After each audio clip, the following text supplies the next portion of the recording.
Okay, now we're getting a few folks showing up. Good to see you guys today. I hope that you are all doing well. I know it's a stressful time, but we will be done with all of this very soon.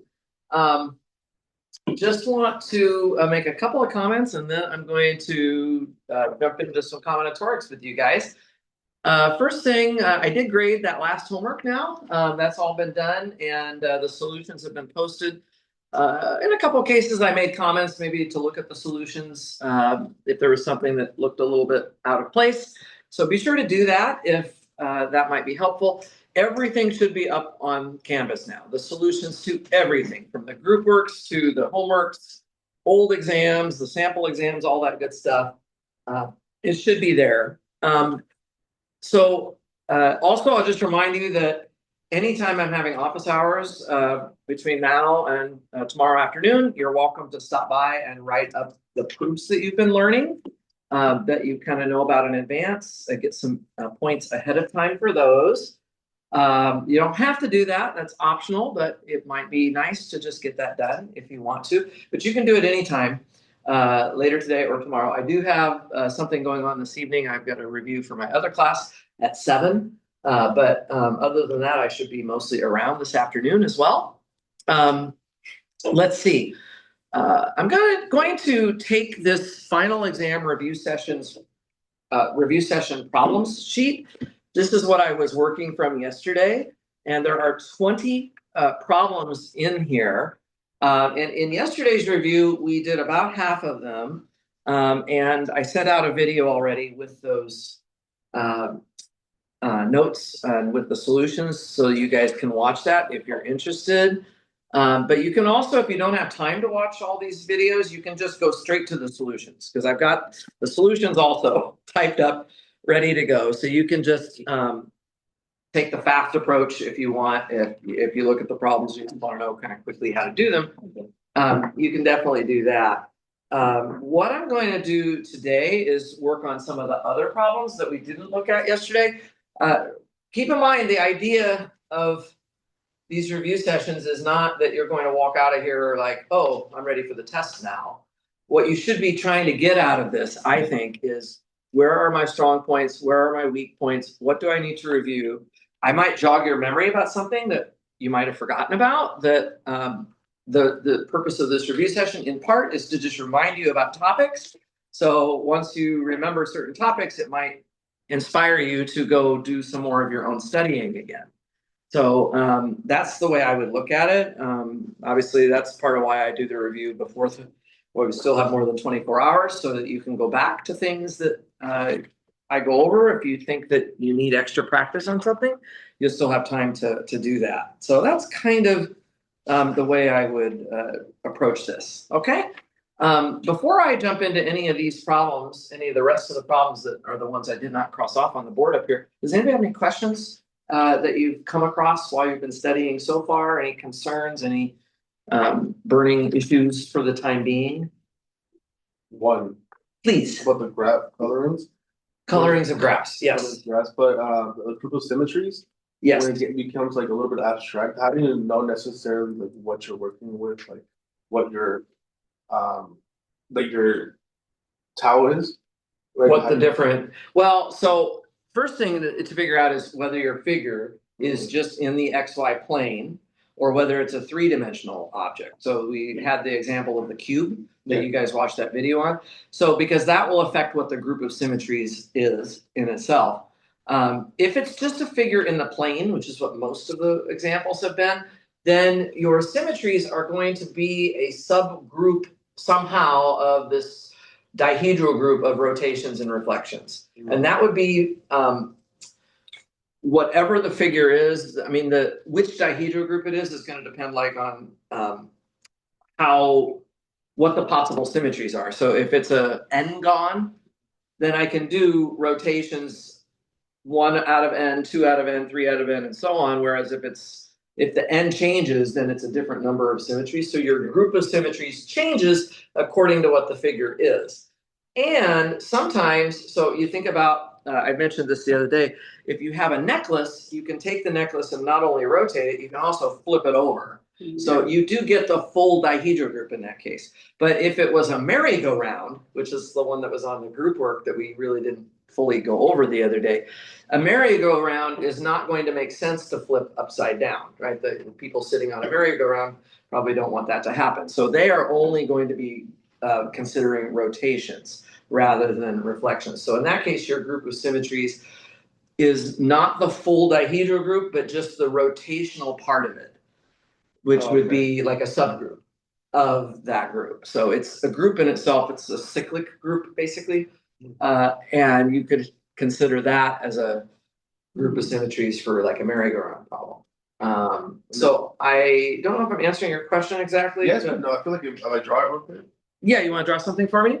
Yeah, so the question was like, let's say a pentagon, right? Like Okay, a pentagon. 2, 3, 4, 6. Oh, hexagon. Okay, yeah. Right? How would you know where to rotate it? I know it, not rotate, Reflect it. Oh, right. yeah. So that's easy to answer. So the point is that the figure has to, after reflection, has to still occupy this exact same space. Mhm. So you can't flip it, for example, off of a segment that is not centered.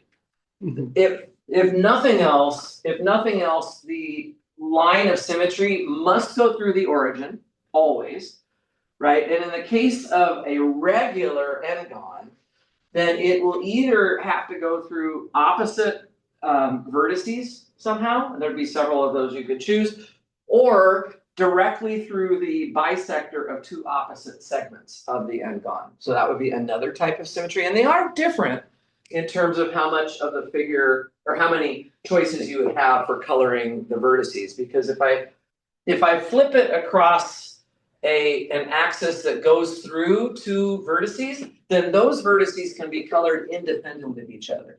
Mhm. And you actually, for example, with the hexagon, you would have 4 out of 6 vertices that you could color at will. And it would only be the remaining 2 that would be forced to match the colors of what's on the other side. But if I flip through a axis that goes through the midpoint bisector of 2 opposite sides, then there's only 3 out of the 6 vertices that you get to choose the color of, and the ones on the other side would be dictated by that in order to be fixed by that symmetry. That makes so much more sense. Right.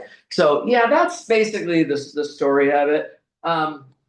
We did a 16 bead necklace problem in yesterday's review. That was like the grand example of this type of problem. And what I told people yesterday in the review is that it might be worth thinking about what would happen if there was an odd number of vertices, if the n was odd, because then that's different than a hexagon. Then you have, so if I had a pentagon, right, and I want to draw like a reflection line that we could reflect over. Now, in the case of n being odd, your axis of symmetry is going to go through only one vertex along with the midpoint of the opposite side. So this does not happen on a hexagon. On a hexagon, you're either going through 2 diagonally opposed vertices, or you're going through 2 opposite bisectors of opposite sides. Here you have one of each, one vertex and the opposite side being bisected. You see what I mean? Mm-hmm. So like on the case of an odd number of vertices, you don't have to think of the reflections in 2 groupings. Over here, there's 2 types of reflections. There's the reflections that go through the 2 opposite vertices, and then there's the reflections that go through the 2 opposite sides. And they're different. You get different numbers for this frequency of f in those 2 types of f's, right? In the case of an odd n-gon, regular n-gon, you won't have 2 different scenarios. Every one of these, right, there's going to be basically every single one of these is going to have the same property, that it just goes through one of the vertices and the midpoint of the opposite side. So you can, it's actually easier in this case. The 16 bead necklace was pretty ambitious. Yeah, so I'll have to go up to 32 for the exam. I'm just kidding. With the necklace situation, Yeah, I thought it was more natural to think of the necklace as having only rotational symmetry because with these regular n-gons, the distances are fixed and you actually have that symmetry. But a necklace is in some sense, it's a wiggly thing. So you know what I we're not thinking about the necklace as being a wiggly object. We're thinking Okay. about the beads as being equally spaced around this n-gon. Okay. In the reality of it, so if I had a necklace where all of the beads were completely equally spaced around the whatever it is that's holding them together, the string or whatever, and you had a necklace with exactly the same number of beads, exactly colored the same way, but yours beads were all scrunched up together and there was a big section of the string showing, right? We wouldn't consider those as different necklaces. You've just not got yours smoothed out or spread out the way I do. And so because they're not considered as different, what we can do is take your necklace, which is not nicely arranged with beads equally spaced, and just change it into what mine is by sliding the beads along the string. So you may as well assume it's the way my necklace is. Okay. Which means you may as well assume it's like a regular n-gon. Okay. If that makes sense. Yeah. Yeah. I mean, we'd be in big trouble if having a scrunched up necklace was viewed as different than having equally spaced beads around the necklace. Right. But it makes sense because, I could imagine myself wearing a necklace and all the beads are down here at my chest and there's nothing on the back part just because of gravity. Right. But that's not considered a different necklace than if the beads had actually been glued onto the string equally spaced around. Yeah. Gotcha. So anyway, it's that makes sense. yeah, it's just kind of a technicality. So, good question. Side comment. Yeah. Just it has to go. You start at one of the vertices, and then you have to go through the middle. Through the middle of the figure. Whatever and it's left over. Yeah. So like in the third dimensional aspect, it's the same thing. Same thing. Yeah, same thing. If you go back to the cube example that I did in that video that you guys watched, all 24 of those symmetries would have been rotations or reflections along an axis that goes through the center of that cube. Has to go through the center. If it doesn't go through the center of the figure, then when you do that reflection, the figure will not be in the same position, which is the first requirement. Yeah. Okay, let me just see how we're doing here. There are some more people in Zoom now. Awesome. And I just have maybe you can go over it quickly because I realized I was tripping myself up on the first problem of the homework. If maybe with like a example with a triangle, what does F mean? Because I guess I was incorrectly assuming that the second row, Right. So yeah. The way the F works, Sergio, when you have a function, so I think we had something like this. I don't remember what the functions were, but you make up some bijection here. That would be an example of an F. So if I take that F and then I give you a coloring, say red, blue, blue, blue, blue, red. And if I want to know, there were a couple people who didn't quite have this figured out correctly. So let me just explain how you do it. Okay, I won't go too long into the details of this, but let me just briefly explain that this function, F, is going to create a permutation of the numbers 1 through 6, but that induces a new resulting coloring that is obtained by basically, so if I see 1 going to 4, then the first position goes to the 4th position. So the red would move 1, 2, 3 to there. So that first red right here now goes into the 4th spot. The second, whatever's in the 2nd position moves to the 1st spot. So that would be blue. Whatever's in the 3rd position would move to the 5th spot, which is another blue. What was in the 4th position moves to the 3rd spot. What was in the 5th position moves to the 2nd spot. And what was in the 6th position stays in the same spot. So this would be the result of doing F star C in this example. So it's almost like you've just attached these colors to positions 1 through 6, and then as you do the permutation of 1 through 6, these colors get dragged along to those positions under the action of F. Okay, I think I understand what I was misunderstanding. Okay, Okay, yeah, no thank you. worries. No worries. Good question. Okay, anything else so far?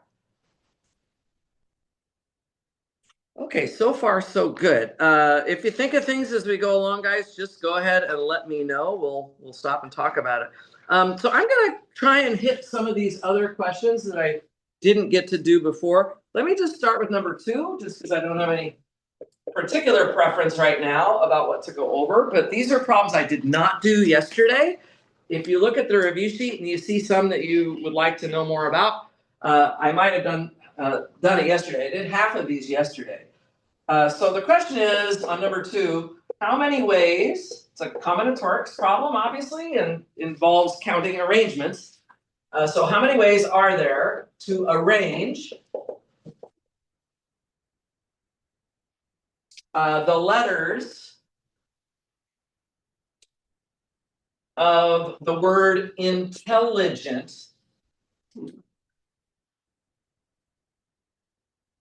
So it's like the Mississippi problem, except there's going to be a constraint here. So with at least 2 adjacent letters the same.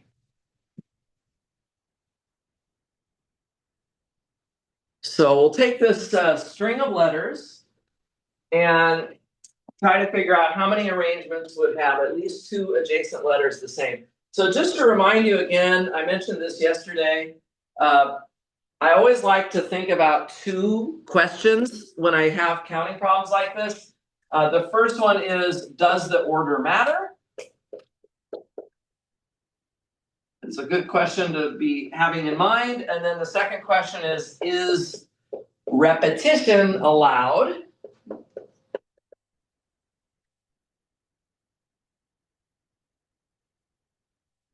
Right, and of course, both of these are yes and no questions, so there's sort of 4 scenarios of answers.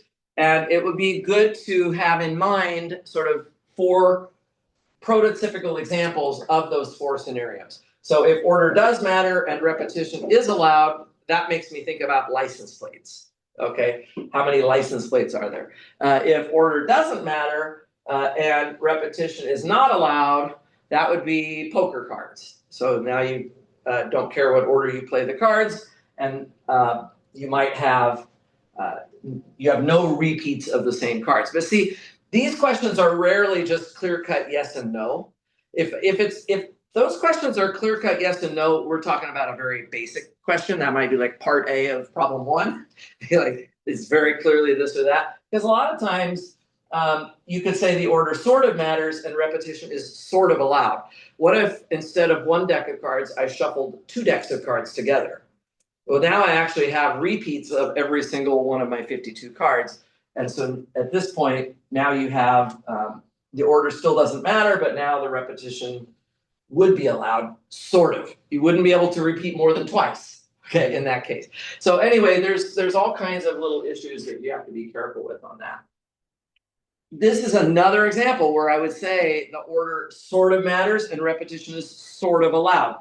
It does not matter which of these L's comes first and which one comes second, but obviously an L ahead of an I is different than an I ahead of an L in my arrangement. So the order does sort of matter. And in terms of repetition, well, I don't have repeated G, for example, or I guess that's it. All the others do repeat. So I don't have a repeat of a G, but all of the other letters I do have repeats. So repetition is sort of allowed and sort of isn't. So we can't give a total clear answer on it, but that doesn't mean that it's not useful, at least to try to just make sure you're understanding the question, to ask these 2 questions and think about if the answer is that it's sort of yes or no, talk to yourself about, well, what do you mean by that? Why is it sort of yes? Why is it sort of no? And this might help you figure out which strategy to use. Okay. Does anyone have any thoughts about how to start thinking about maybe not the whole solution yet, but what you might want to do to attack this problem? Go ahead. Jose. Try to block off the adjacent letters first. Adjacent, there's a say first, like, So make them into a block. yeah. I think that's going to be a very key part of how we want to solve the problem. But of course, they don't all have to be blocked. It just says at least 2 letters would have to be blocked together, adjacent to each other. But I don't know whether it's the L's or whether it's the N's or the I's or whatnot, or whether it's more than one of those. So let's hold that thought, because I think that's really critical to the solution. But just maybe I'm thinking a little more just big picture perspective on how I'm going to do this. Does anybody have any thoughts about this? Could we take like the total amount with and then subtract the at most? So this is the subtraction trick that Kyle's talking about. So we could just ignore the constraint and just say, let's figure out the number of arrangements of the word intelligent, which by the way is just like the Mississippi problem that we looked at before, and subtract violations. Violations here would be that it is not the case that there are at least 2 adjacent letters. So then what we would have to do is count how many ways are there to write out these letters such that there's no 2 of them being adjacent. Mhm. That could prove to be a little bit, well, you would want to be convinced that that's easier than just answering the original question. So like if I wanted to write out one of these arrangements where there's no consecutive letters the same, I might say to myself, well, okay, so if I put an N in a particular spot, then after that N, I should not put another N, right? But if I had put a G in a certain spot, well, then I would be okay putting anything else there. I wouldn't have to think about it. Like I would just go with whatever letters are left. As opposed to here, if I had an N, do you see what I'm saying? So there is only one G. So if I have a G somewhere in my string, I'm not going to have another G. And so I don't have to think about a constraint with respect to what I put next. It's just going to be one of the other letters, any of the other letters. But with this N, I would have to say, oh, I don't want to pick the other N yet, right? And it becomes kind of a domino effect. What I do in the first slot affects the second slot, which then affects the third slot, which then affects the fourth slot. And it's a little bit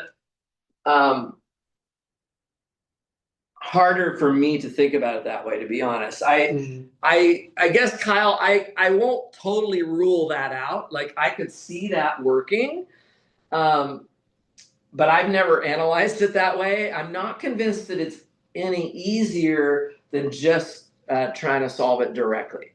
Just trying to solve it directly. Oh, You have a thought? yeah, we start out with the least part and then fill it in. We start off with the least part. And then just fill it in until we reach, like case 1. So you want to do cases. Yeah. I like the idea of doing some cases here. What would be some cases that we might make? So we have like at most 2, right? Like at least 2 adjacent. We start with the at least part. So at most 2. Or am I doing it wrong?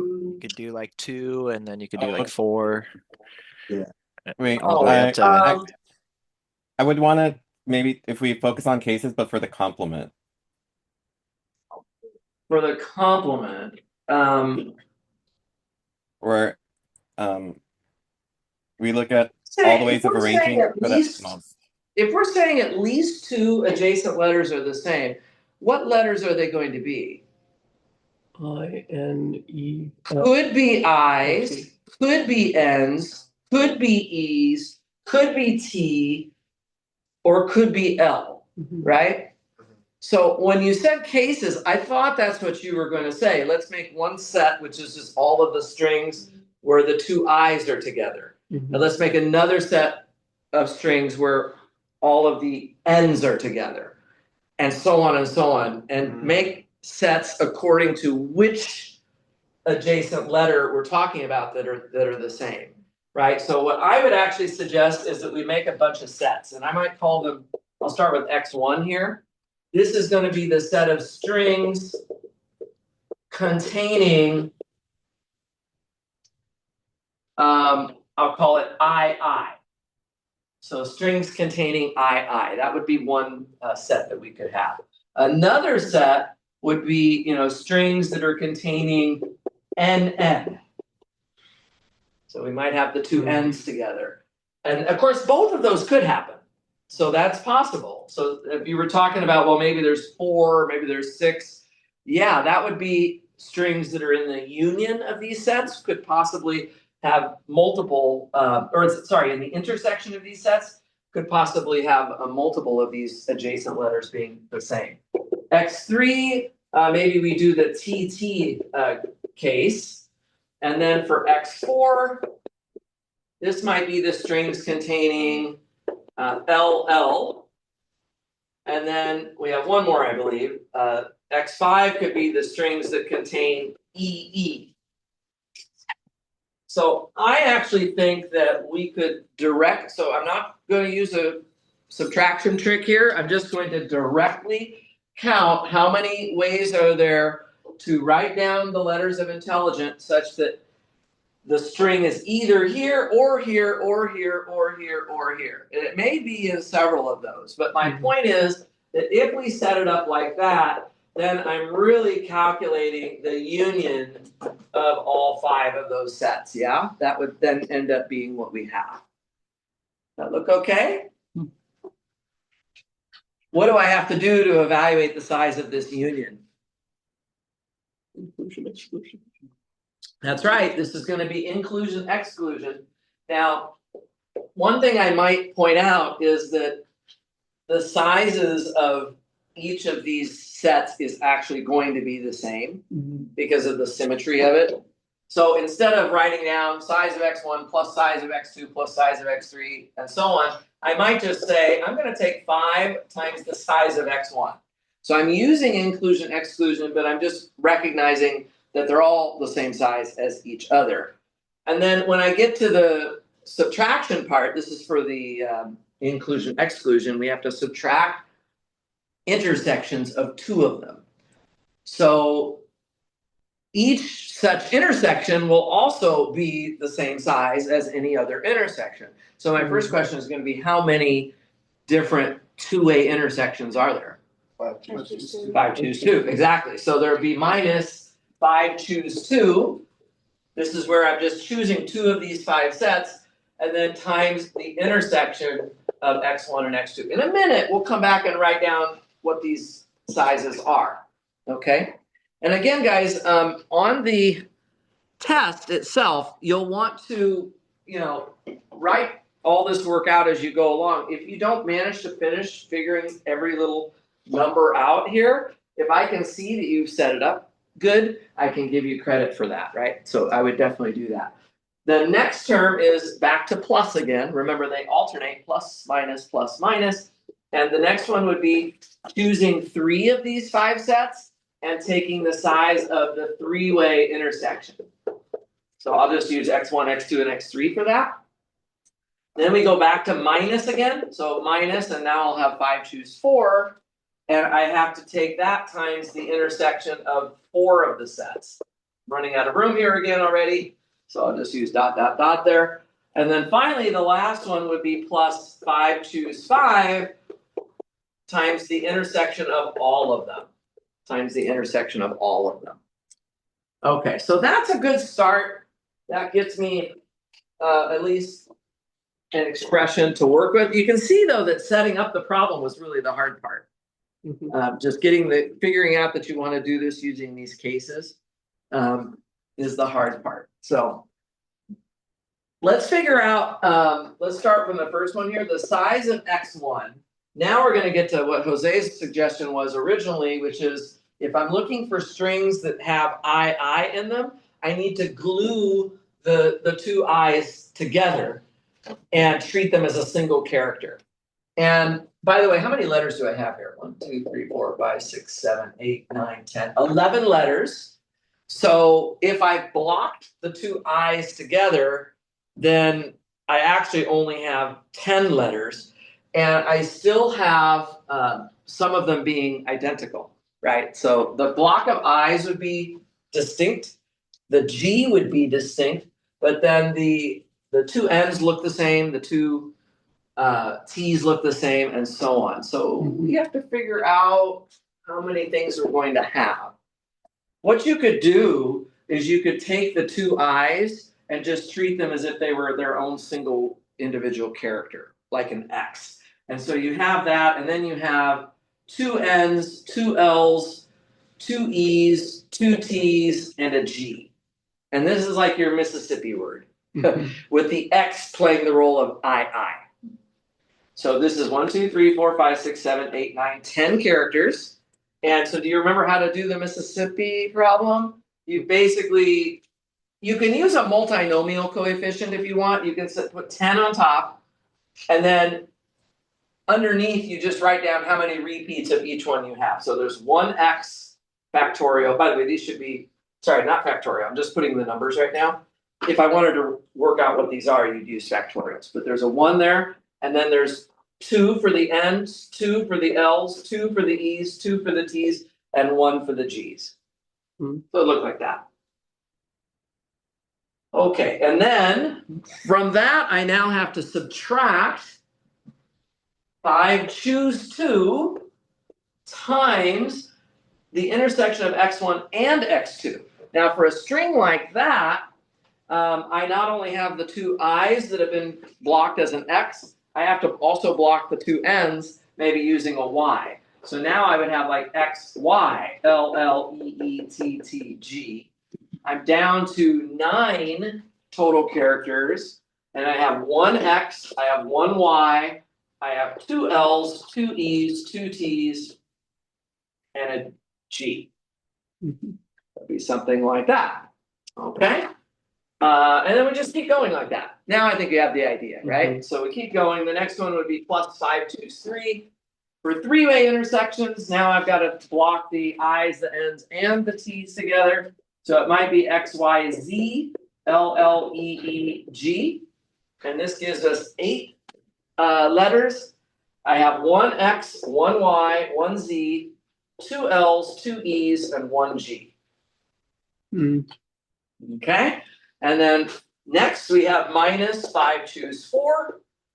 Now we're creating another set of blocked letters. Maybe I block the L's together. So I have an X, a Y, a Z, a W, and then 2 E's and a G for this case. So that becomes 7 total characters with 1 X, 1 Y, 1 Z, 1 W, 2 E's, and 1 G. Okay? And then finally, plus 5 choose 5. And now we have to create one more blocked letter here. Maybe the 2 E's turns into a V. So I have 1, 2, 3, 4, 5, 6 distinct letters. Actually, that one would just be 6 factorial. You could write it as 6 choose 1, 1, 1, 1, 1, 1, but it's the same thing as 6 factorial at that point. So this would be the answer. And I surely would accept that. We're not going to have a calculator on the exam, so I wouldn't be looking for people to plug numbers in to come up with a final answer. But just getting it set up nicely like that would be the key thing. Yeah. What do you guys think? Does that seem like you could do something like that? And you all remember, right, that like if I look at one of these multinomial coefficients, the way you actually could write it using factorials, not that you have to, but you basically just put the factorials of everything you see. Yeah. So there'll be 2 factors of 2 factorial on the bottom and that 8 factorial on the top, just as one example. Which is the same thing as 10 choose 1 times 9 choose 2, etc. 10 choose 1? Yeah, because you're picking the ones, right? The combination wise. So like you have 10, then you're gonna choose 1, and then no. There's no 10 here. There's no 10 here. You have 8 positions. Oh, I'm sorry, I was looking at this one. So you would choose one of them to put the X, Yeah, and then you have seven, 7, choose one, I think I know what you're talking about, 6, choose one. And then 5, choose 2, 3, choose 2, and 1, choose 1, yes, that's another way of looking at the same thing, yeah. Is everybody good with that, or if I can review it if you want me to, but Good. it's okay, everybody in Zoom good with this? Okay, I'm not hearing anything from Zoom. Yeah, I'm good Welcome with to my it. life for 2 years during COVID. It's like, anybody have any questions out there? Silence. Okay, that's number 2. So I just did number 2. Let's go to another problem. Let's do number 4.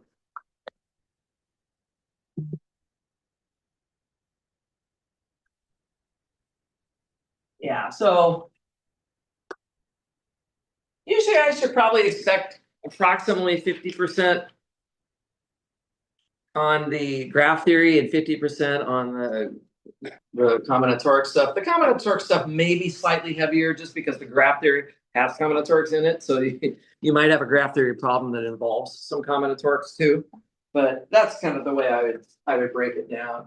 So let's keep going on the combinatorics part of it for now. Number 4. How many ways are there to distribute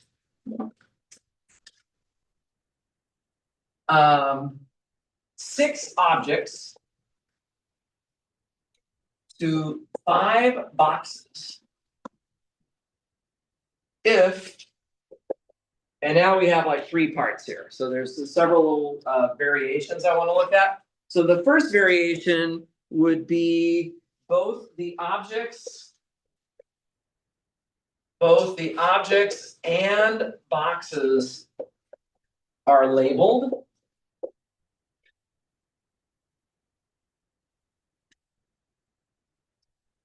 This just means that they're distinguishable, so they're not identical. That's kind of what that means. So I have different objects and different boxes. You could actually, for something like this, it's usually a little easier when they are labeled because you can actually like make a visual of it where you draw almost like slots. These are actually the boxes, right? So you have distinct boxes here. Maybe they're different labels on them. And then you're just going to put each of these objects, there's 6 of them, they're all distinct, and you're going to put them into those boxes here. So any thoughts about what the answer would be? This is one that you could probably just write down the answer, but I would be looking for an explanation as well. So let's start with if anybody has any thoughts here about what would be the right approach. So you have 6 stars and 4 bars. Let's go back for a second. I want to go back to my 2 questions. Okay. Does the order matter and is repetition allowed? Let's just talk about that for a second. So does the order, so think of these 6 objects as 6 pieces of fruit. There's a strawberry, there's an orange, there's a peach, there's a banana, and there's a cherry. And I'm putting them into these boxes. Does it matter if the cherry goes in box 1 and the peach goes in box 2 versus the peach in box 1 and the cherry in box 2? Does that matter? Does it make a difference? If we're assuming that the boxes and the objects are both labeled? Yeah, Yeah. It does. It does. Everything is distinguishable here. So in this case, I would not be using stars and bars. The stars and bars would be if all 6 objects were identical. I think we're going to get to that. Okay. I think we're going to get to that. But if the objects were all identical, then yeah, it would just be, x1 through x5 adding up to 6. And that's a stars and bars problem. But this one I don't think is. Somebody have another thought about what approach we would take here? It's just who chooses what. Yeah. So Go ahead, Lindsay. you choose 5 boxes, or your object picking your boxes, or the boxes picking your object. So which one do you think it is? Is the object picking the box, or is the box picking the object? I think the object is picking the box. I do too. Because some of the boxes may actually be empty by the end of this process. So each object picks a box. How many choices does each object have? 5 choices. So the first object, 5 choices. Second object, 5 choices. Third object, 5 choices, and so on and so on. The answer is actually just 5 to the 6th, right? And you can just say each object has 5 choices for a box to go in. Yeah, so the objects are choosing the boxes, and they're all distinct from each other, and we are allowed to repeat boxes. So if the strawberry chooses box 1, the cherry can still choose box 1, the peach can still choose box 1. So that's the sense that, this looks like license plates. Repetition is allowed. We can put the same object, we can choose the same box for multiple different objects. Okay, so if I was asking you how many license plates can we make out of the alphabet with 7 characters, well, basically the answer would be 26 to the 7th. It would look like this kind of a number, something to a power. So, Are we assuming an unlimited number of 6 distinct objects? I'm sorry. Are we assuming an unlimited number of 6 distinct objects? No, these are just literally 6 physical objects, one of each of them. So I have one book, I have one marker, I have one piece of paper, whatever, right? It's just individual objects that I only have one of. It's not a bunch of different types of objects. I guess that's where I get confused, because my brain told me we're doing like a 5 permutation of 6 objects. But it's not that. Right.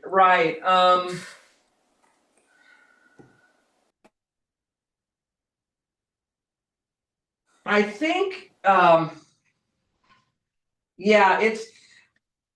not intending these to be slots in the traditional sense, Allie, where you sort of say, well, I have 6 choices for which object goes in the first space, and then 5 choices in the second space, and so on. These are intended to be boxes that can be filled or not filled. And so, you're basically taking each individual object and putting it somewhere. But you can put other objects, and they're all distinct from each other. You can put a second distinct object into the same box again if you wanted to. So that's why it's not a permutation in the sense where you'd have like n times n minus 1 times n minus 2. The second object has all of the same choices that the first object had, because those same boxes are still available. There's no limit to how many objects can go in a particular box. I could add that as a constraint, and then we'd have to perhaps subtract violations or something. But the way it's set up now, I don't have to think about that. What kind of wording do you think would give off that it would end up being a permutation? How many ways are there to arrange 6 objects in a line would be more indicative of that, because then I would be sort of saying, well, which object comes first, which one comes second, which one comes third, and they would all have to occupy different space, different physical space. This is kind of just looking at the end of the process of putting objects into boxes, which boxes have the objects and how many objects. That's really what distinguishes one outcome from another. But if I kept track of sort of these objects being lined up like a photograph. So when I think about how many ways there are to arrange 6 people into a photograph, let's say there's 6 people and we're only going to arrange 5 of them for a photograph. Well, that would be a permutation where I have the first person goes into any one of the, let's think of it this way. The first slot has 6 people to choose from. The second slot has 5 people left to choose from. The third slot has 4 people left to choose from. So permutations remind me of photographs, I guess you could say. And this is not a photograph. We're not taking these objects and standing them, we're putting them into boxes which would not be occupying distinctive slots that we could lay out from left to right. Okay, that clears things up. Thank you. Does that help a little bit? Okay, yeah, good. Okay, yes. I have one question. So with these problems, you kind of tell us what's going in what. In this case, distribute 6 objects to 5 boxes. Yeah. That's the way I've been doing them. Mhm. Is that appropriate? That's a good way. Yeah, this kind of wording is gonna be pretty likely. Guys, I'm gonna be there at the test. If you have a question about the wording on this exam, Oh, then yeah. Hey, buddy. is that yours? If you have questions about the wording on the exam, you should definitely ask me. You can come up and ask me. If I don't feel I can help you, I won't. But if I can tell you're just trying to get the English of the question understood correctly, I will do whatever I can to clear it up for you. Maybe even restate it for you if I need to. Okay, so don't be afraid to ask me a question about that. Okay, let's look at, that's the first part. Let's look at part B. Part B is the objects are unlabeled, but the boxes are labeled.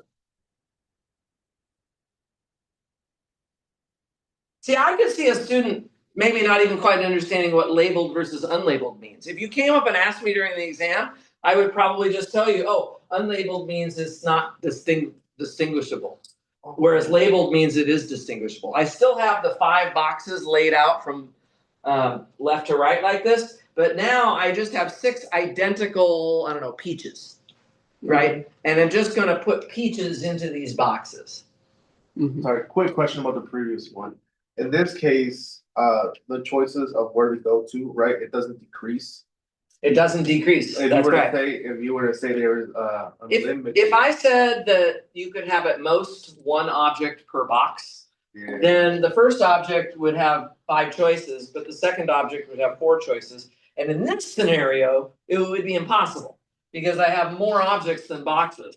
The pigeonhole principle would kick in and tell you that you can't do it. I think there was a problem in the review for the first midterm where I had 6 pieces of jewelry going into 12 boxes, or it was some number of jewelry going into boxes. It was the same kind of thing. And I think there was actually more boxes than objects. And so I think I did ask that question. Well, what if every object had to go in a different box? That's not possible here. But if there were more boxes than objects, then that could be a natural question to ask you, is how many ways could you put the objects into the boxes if you are not allowed to have more than 1 object per box, right? But here, the answer to that question would be 0. Can't do it. Yeah. I remember at one point in the class, you drew this 4x4 grid, 2x2 grid where like it was whether repetition is allowed or not, and whether Yeah, that's right. With the With the prototypical method, examples yeah. of each one. or with the I guess with the standard method for attacking every. Would we also reproduce that at some point? Yeah. Let me. I don't remember if I. Yeah, let me do that in a few minutes. Okay. Yeah, let me do that in a few minutes. So let's take a look at this problem here, guys. What topic or what technique do you think I'm going to be using to solve this problem?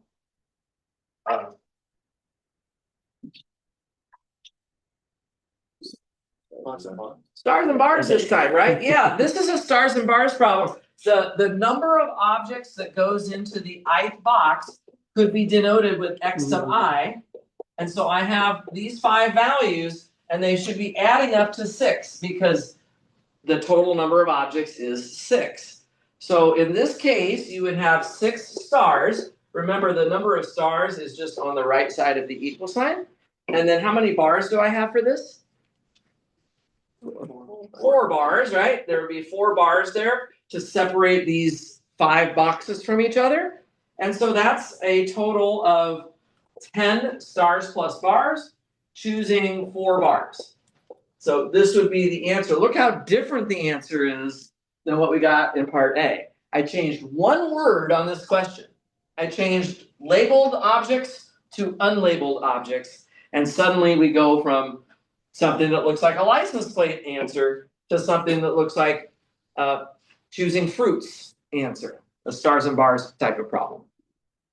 Okay, let's do one more part, which is part C. And part C says both objects and boxes are unlabeled. So now the objects are all identical, and so are the boxes. We don't have a first box, a second box, a third box, or anything like that. So this is kind of interesting. Like, how would you tell them apart? How would different arrangements be?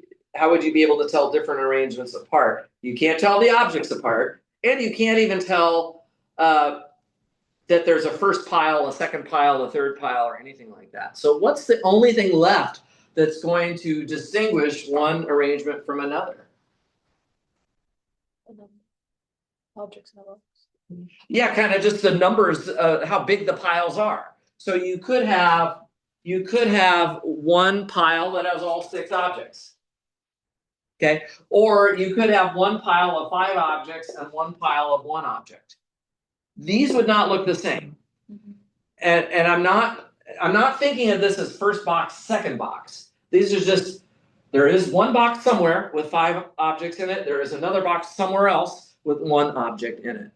Okay, what else could you have? 4 and 2. 4 and 2. Okay, so you could have a pile of 4 objects and another pile of 2 objects. What else could you have? 3+3.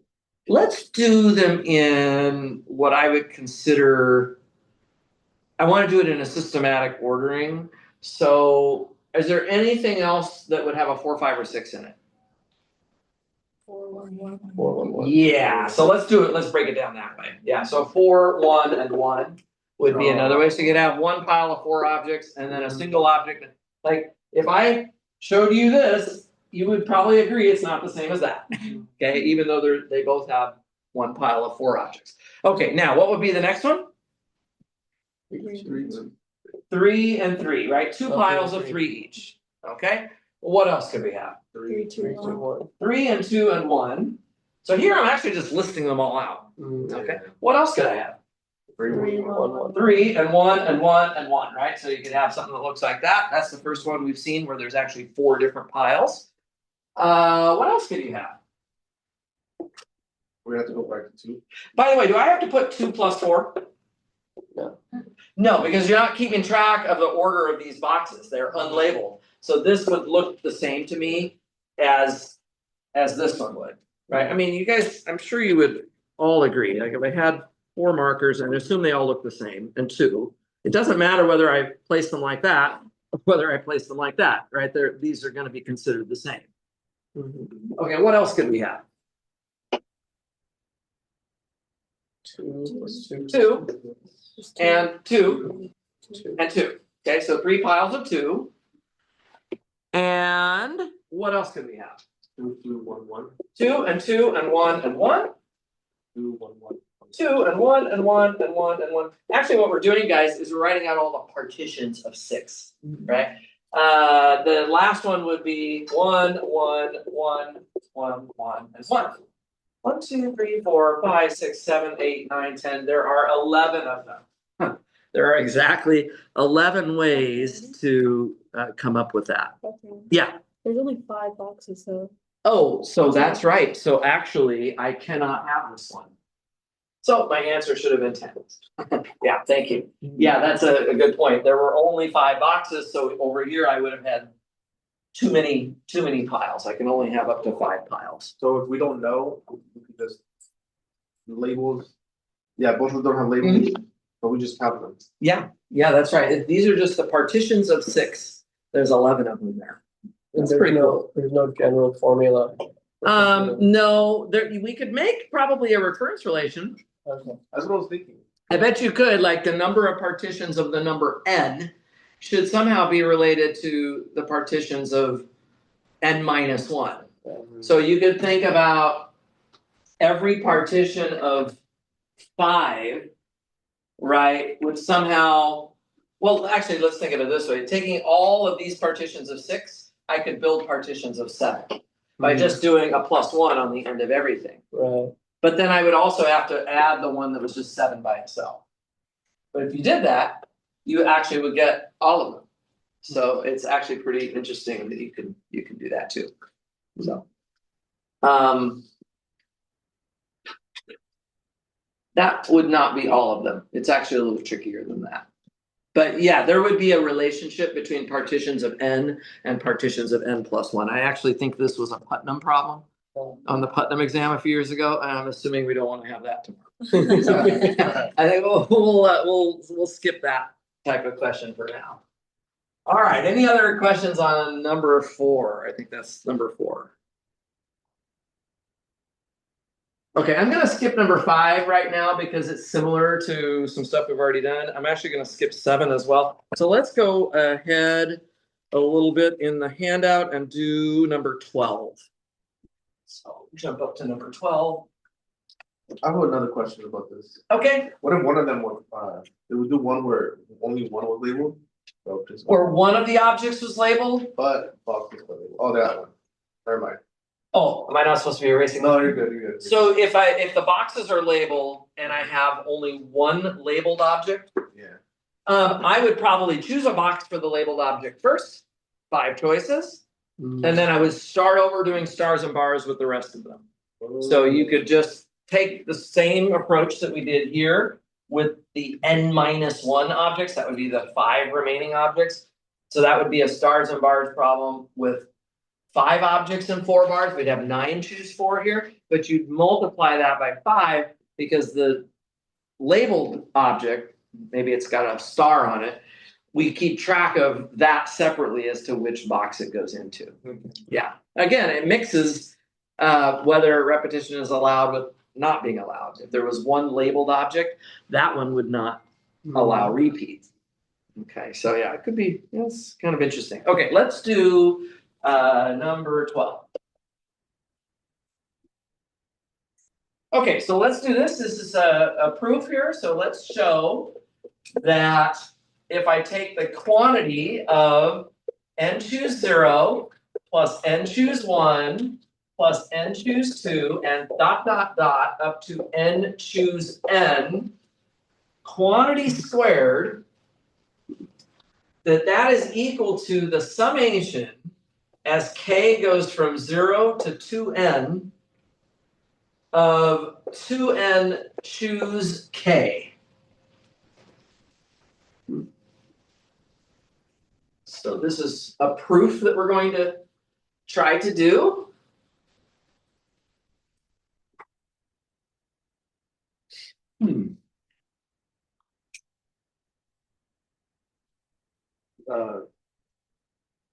Go. There's many things we could think of to do for this. Maybe combinatorial argument. Could do a combinatorial argument. That'd be one option. Binomial theorem. The binomial theorem would be an option. Whenever you see the binomial coefficients, especially in a summation, right? So if you remember the binomial theorem, we've done quite a bit with this. This is the one that says, if I take x plus y raised to the n, that it could be thought of as a summation, k going from 0 to n of n choose k times x to the n minus k times y to the k. That's our binomial theorem. So whenever you see summations involving binomial coefficients, this is certainly something that's in the game. So I could be thinking about that. I could be thinking about a combinatorial argument. I could be thinking about induction. I could be thinking about a lot of things, actually.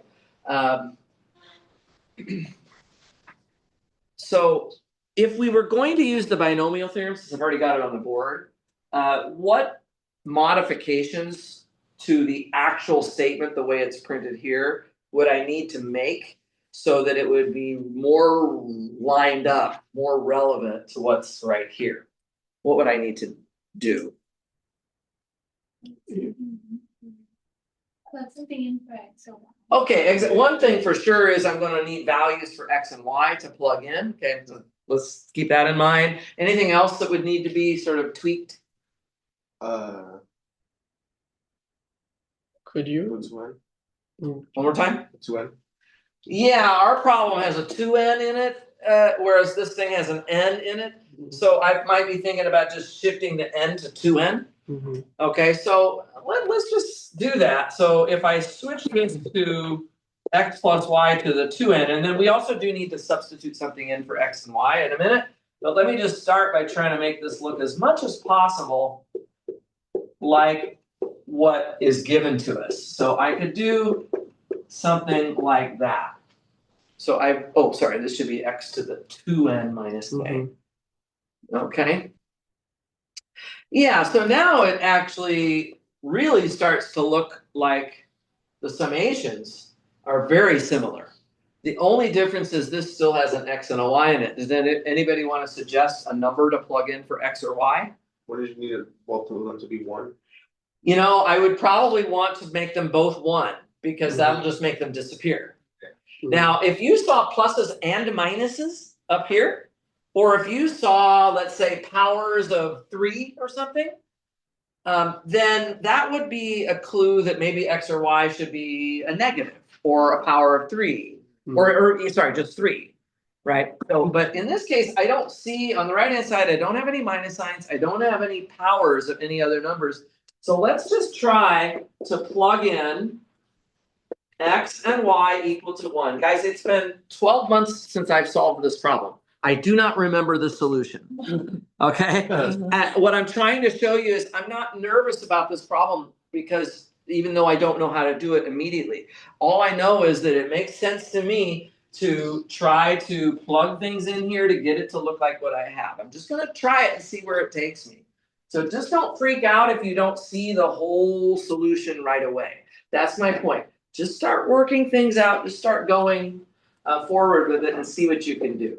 If I plug in x and y to both be equal to 1, then on the left side I'll have 2 raised to the power of 2n, and on the right side I will literally have what I want, which is the summation k going from 0 to 2n of 2n choose k.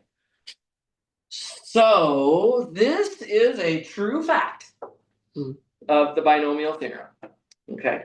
By the way, guys, when you're taking the test tomorrow, if you're going to use something like this, please do cite what it is.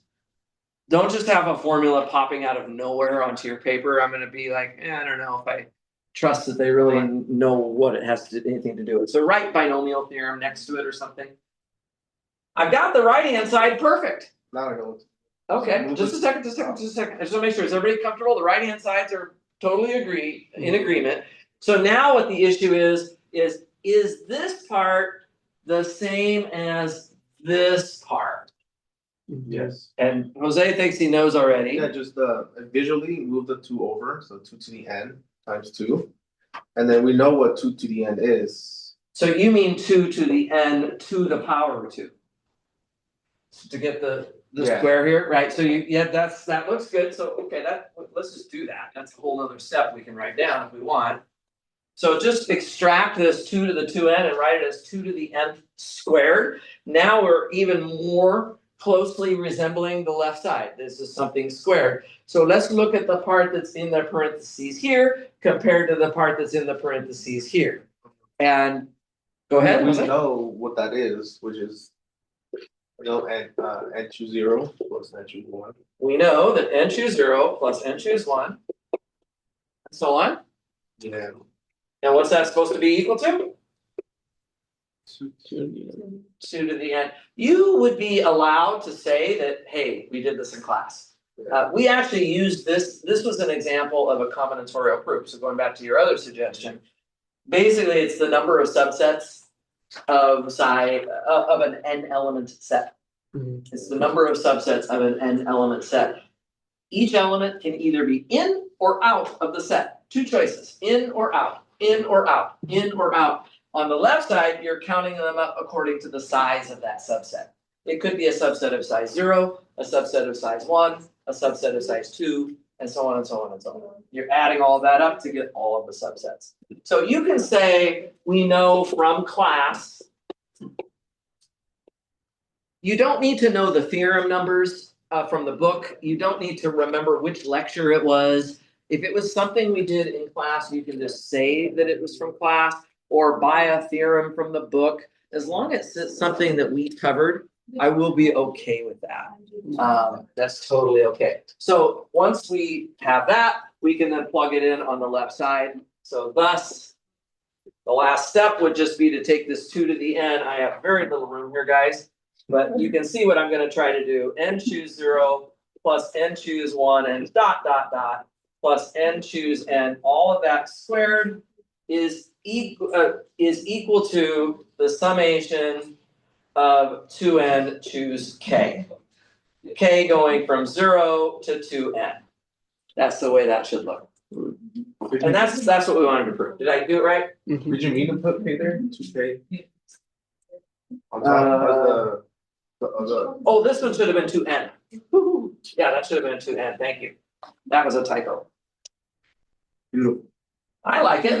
I like it. It's a little bit of a combination of the binomial theorem together with a formula that was proved using a combinatorial argument. So it kind of used a little bit of both. I do like problems that sort of put things together a little bit, because that's how we really learn stuff well, is when we make those kind of connections.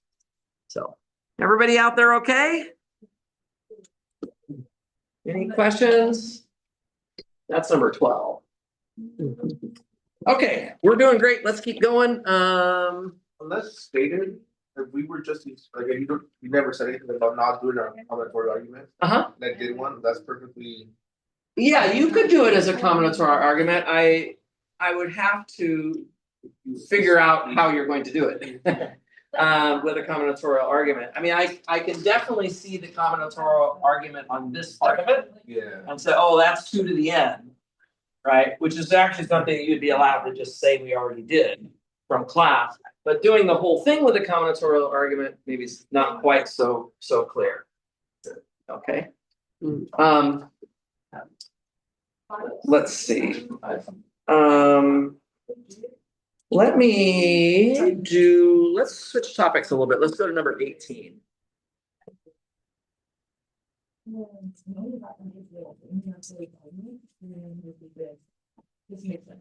gonna write down number 18 and then I'm gonna go do one slight quick errand here while we're looking at number 18. Number 18 says prove that if G and H are isomorphic graphs, then they're chromatic polynomials. So that would be P sub G of K should agree with each other. So the chromatic polynomial of G of K and the chromatic polynomial of H of K should be equal to each other. So I'll be right back. Think about how you would do that, and I just want to check.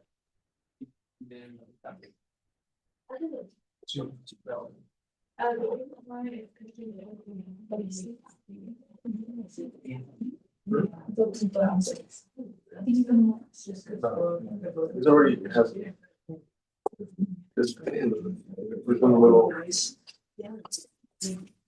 I'm getting distracted a little bit. There is a room right down the hall on the right. Can I move you down there? That would be great. Yeah, thank you. I'll be done in like an hour in here, and then we'll be good. But I just can't concentrate with. Have to do 2 ways. Okay.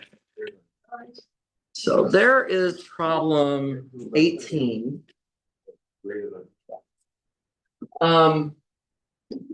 Yeah, so you guys been thinking about this a little bit already?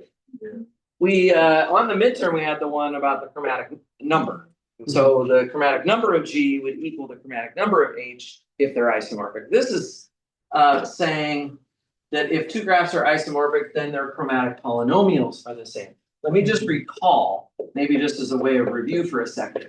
P sub G of K, this is the number of K colorings of G. And that just means colorings of G using K or less colors.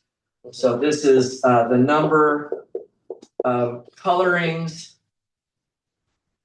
of G using, I'll just say at most K colors. Just, it's not a bad thing to do. If I actually was going to ask this on the test, I probably would have part A, which would be define the chromatic polynomial of a graph. And then part B would be to do this proof. And you'd have that definition already kind of in your hands. Okay, so let's take that and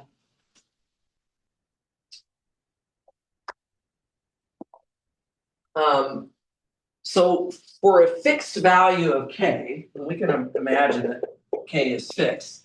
For a fixed value of K, each of these is actually a number. I realize that they are technically polynomials. They're called the chromatic polynomial of the graph. But when you plug a number in for K, you get a number out of that polynomial. So you are really comparing this number to this number. Okay.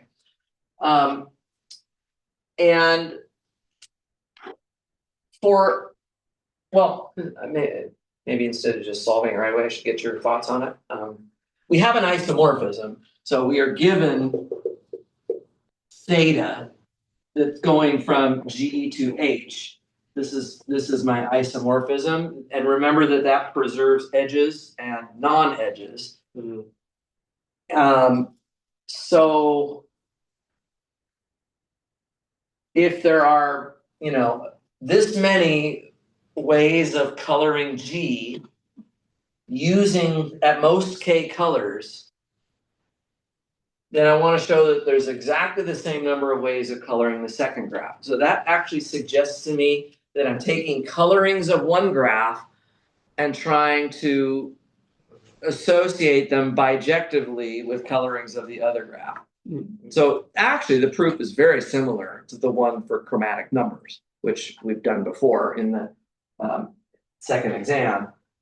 So does anybody want to take the leash and guide us through what the write-up would look like? I have a suggestion, maybe. Why don't you go ahead? So we want to start with H, right?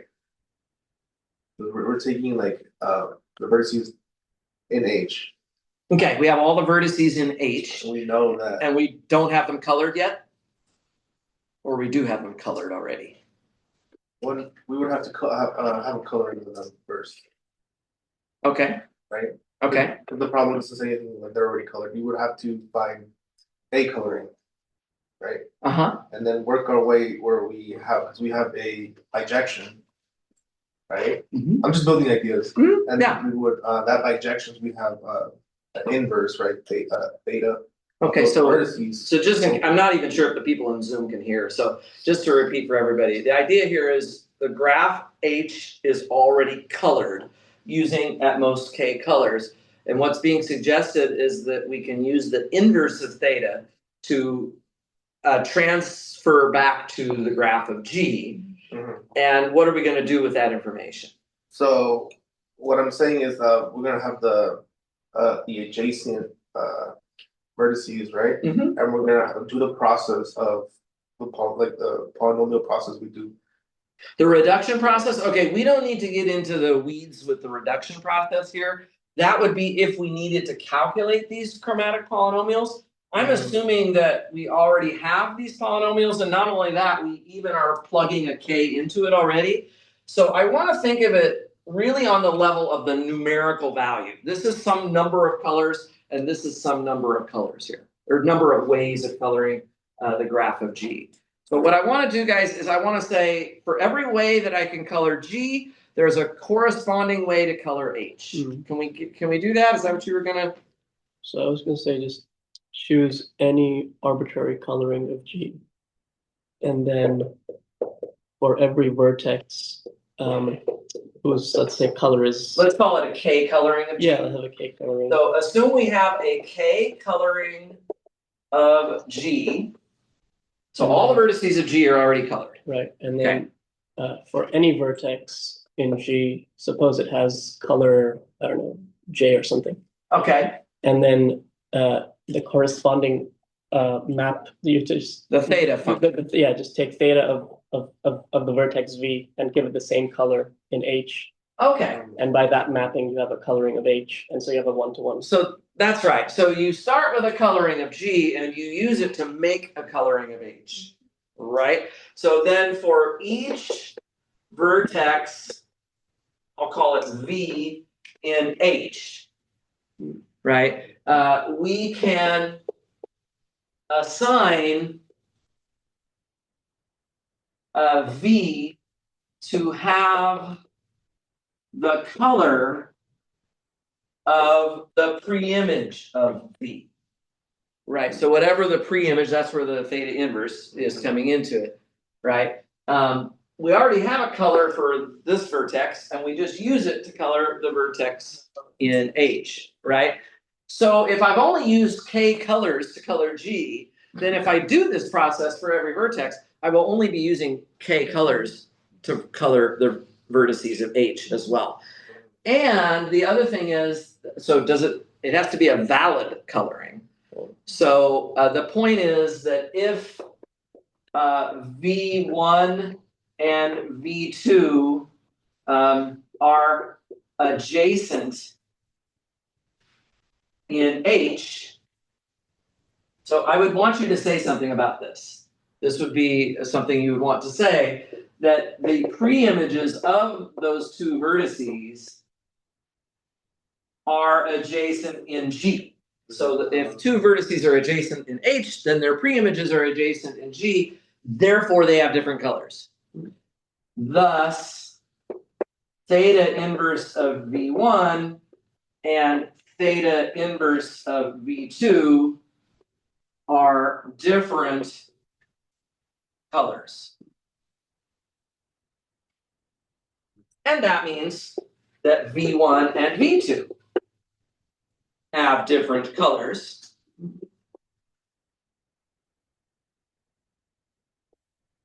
Okay, so any two adjacent vertices in H will have different colors. So this means this basically gives us a way of creating a valid K coloring of H. So this results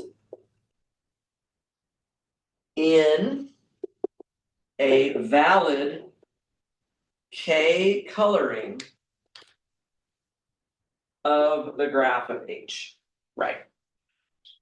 And so that means that every time you have a valid K coloring of G, you can make a valid K coloring of H. So that would mean that if you were counting how many K colorings of G you had, for every one of those, you can make a valid K coloring of H, right? For every valid K coloring of G, which is counted by piece of G of K, there will be a way of creating a valid K coloring of H. Now, the skeptic out there will say, oh, well, but maybe there was some clever way of coloring H that had nothing to do with starting from the graph of G. That's why I didn't put an equal sign quite yet. I put greater than or equal to, because maybe there's even more colorings of H that we just didn't think of yet that doesn't come through this process. Maybe you could do it some other clever way. But in a minute, we're going to explain why actually these would have to be equal. If you said that they were equal right here, technically I would say your argument isn't quite there yet, but I would probably give you about 90% of the credit for it. The only thing missing is this idea that maybe there would be extra ways of coloring H that did not associate with this process coming from G. But turns out that can't happen. And what would be the justification, or how would we convince ourselves that there could be no other way to color H in some clever way that we haven't thought of yet?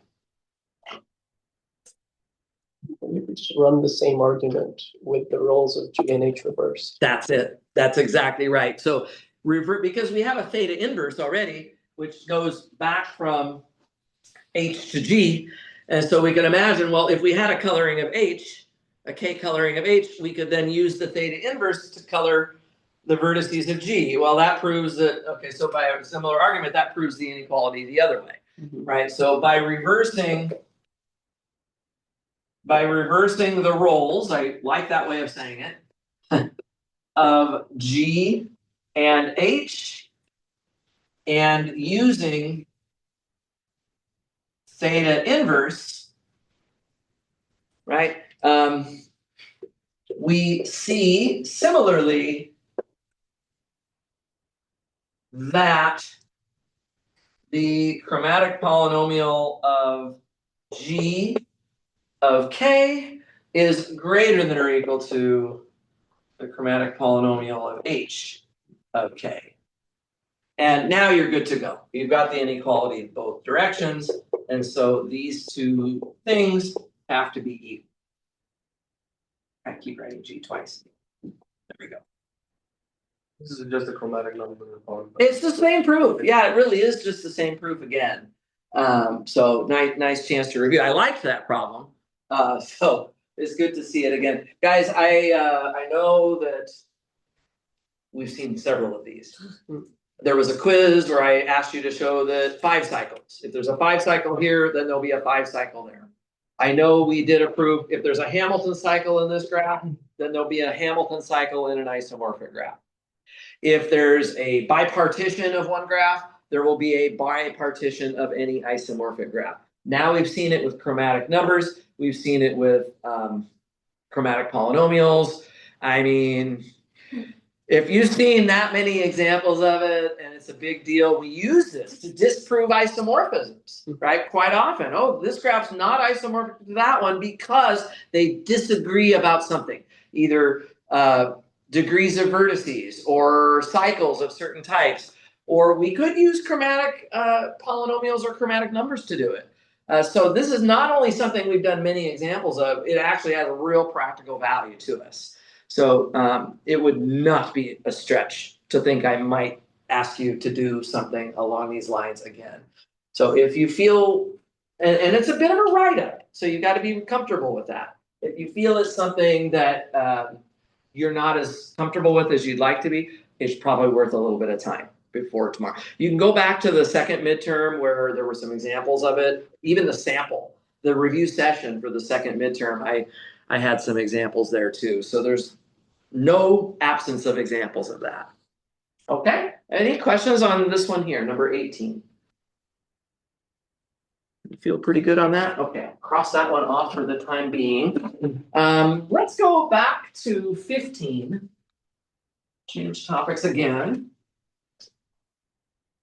A little while. 15. I'm gonna get this thing done yet. I have a feeling. 15 is find the solution to, and then I have a recurrence relation. A sub n equals negative 3an minus 1 minus 3an minus 2 minus an minus 3.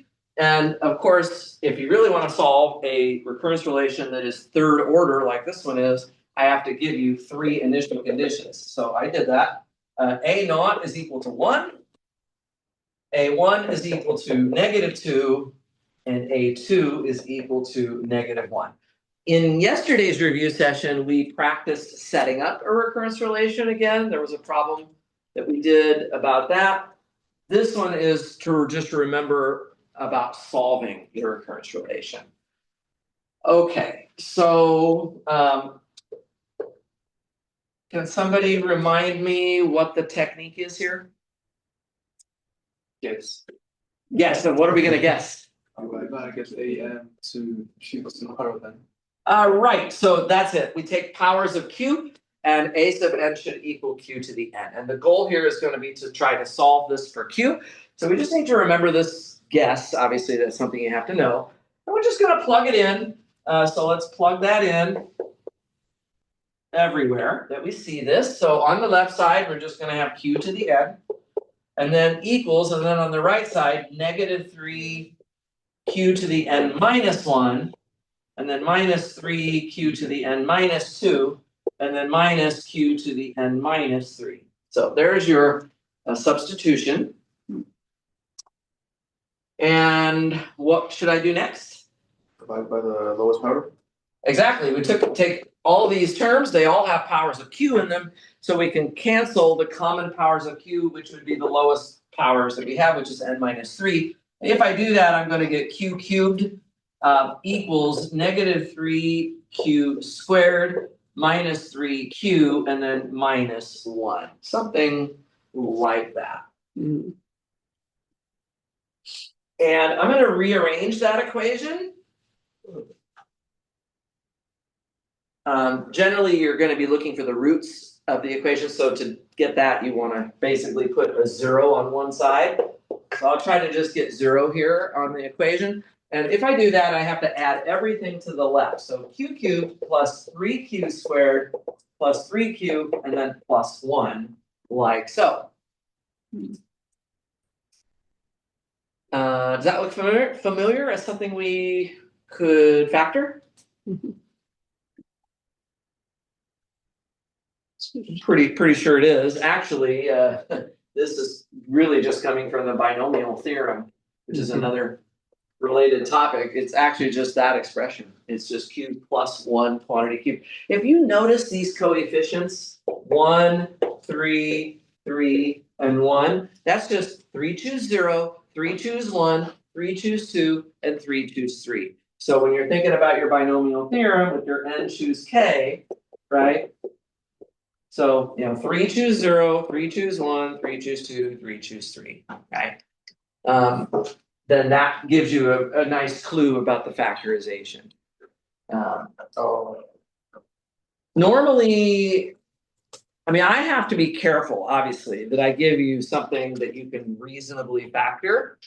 For my 250B students, though, my standards are a little different than for you guys. For you guys, if it looks like the coefficients look like binomial coefficients, to my 250B students, that would be meaningless. But for you guys, it should be, ooh, I bet those are I bet those are the binomial coefficients, and that must help me to figure out how to simplify the expression. Right, so in this case, we get -1, -1, -1. If you were unable to factor it correctly, what I would probably do, as much as I hate it, I would probably make up some fake roots. If I wanted to show my professor that I still know what I'm supposed to do, but I don't have the roots, I might make up some fake roots and just kind of write down, okay, so then what would be the form? And then like, how would you use the initial conditions to go from there? At least you can show me some of your knowledge. You're not going to get full credit, obviously, if the roots aren't correct, but you don't want to just, the worst thing in the world is you get here, you're like, oh, I don't know how to factor it, so I guess I can't do the rest of the problem. The point is you probably know what you're supposed to do, you just don't have the information that you need. So if that were to happen, you could make up some fake roots. Or maybe I'll have a little fine print on the test. If you don't know how to get these roots, I will give them to you for a price of, I don't know, 5 points or something, or a Chipotle burrito, or something like that. Well, I'll find something appropriate to get something out of it. But anyway, so here we hopefully get these roots by recognizing the coefficients there. Once I have those roots, do we know what to do next? Mhm. What do we do next?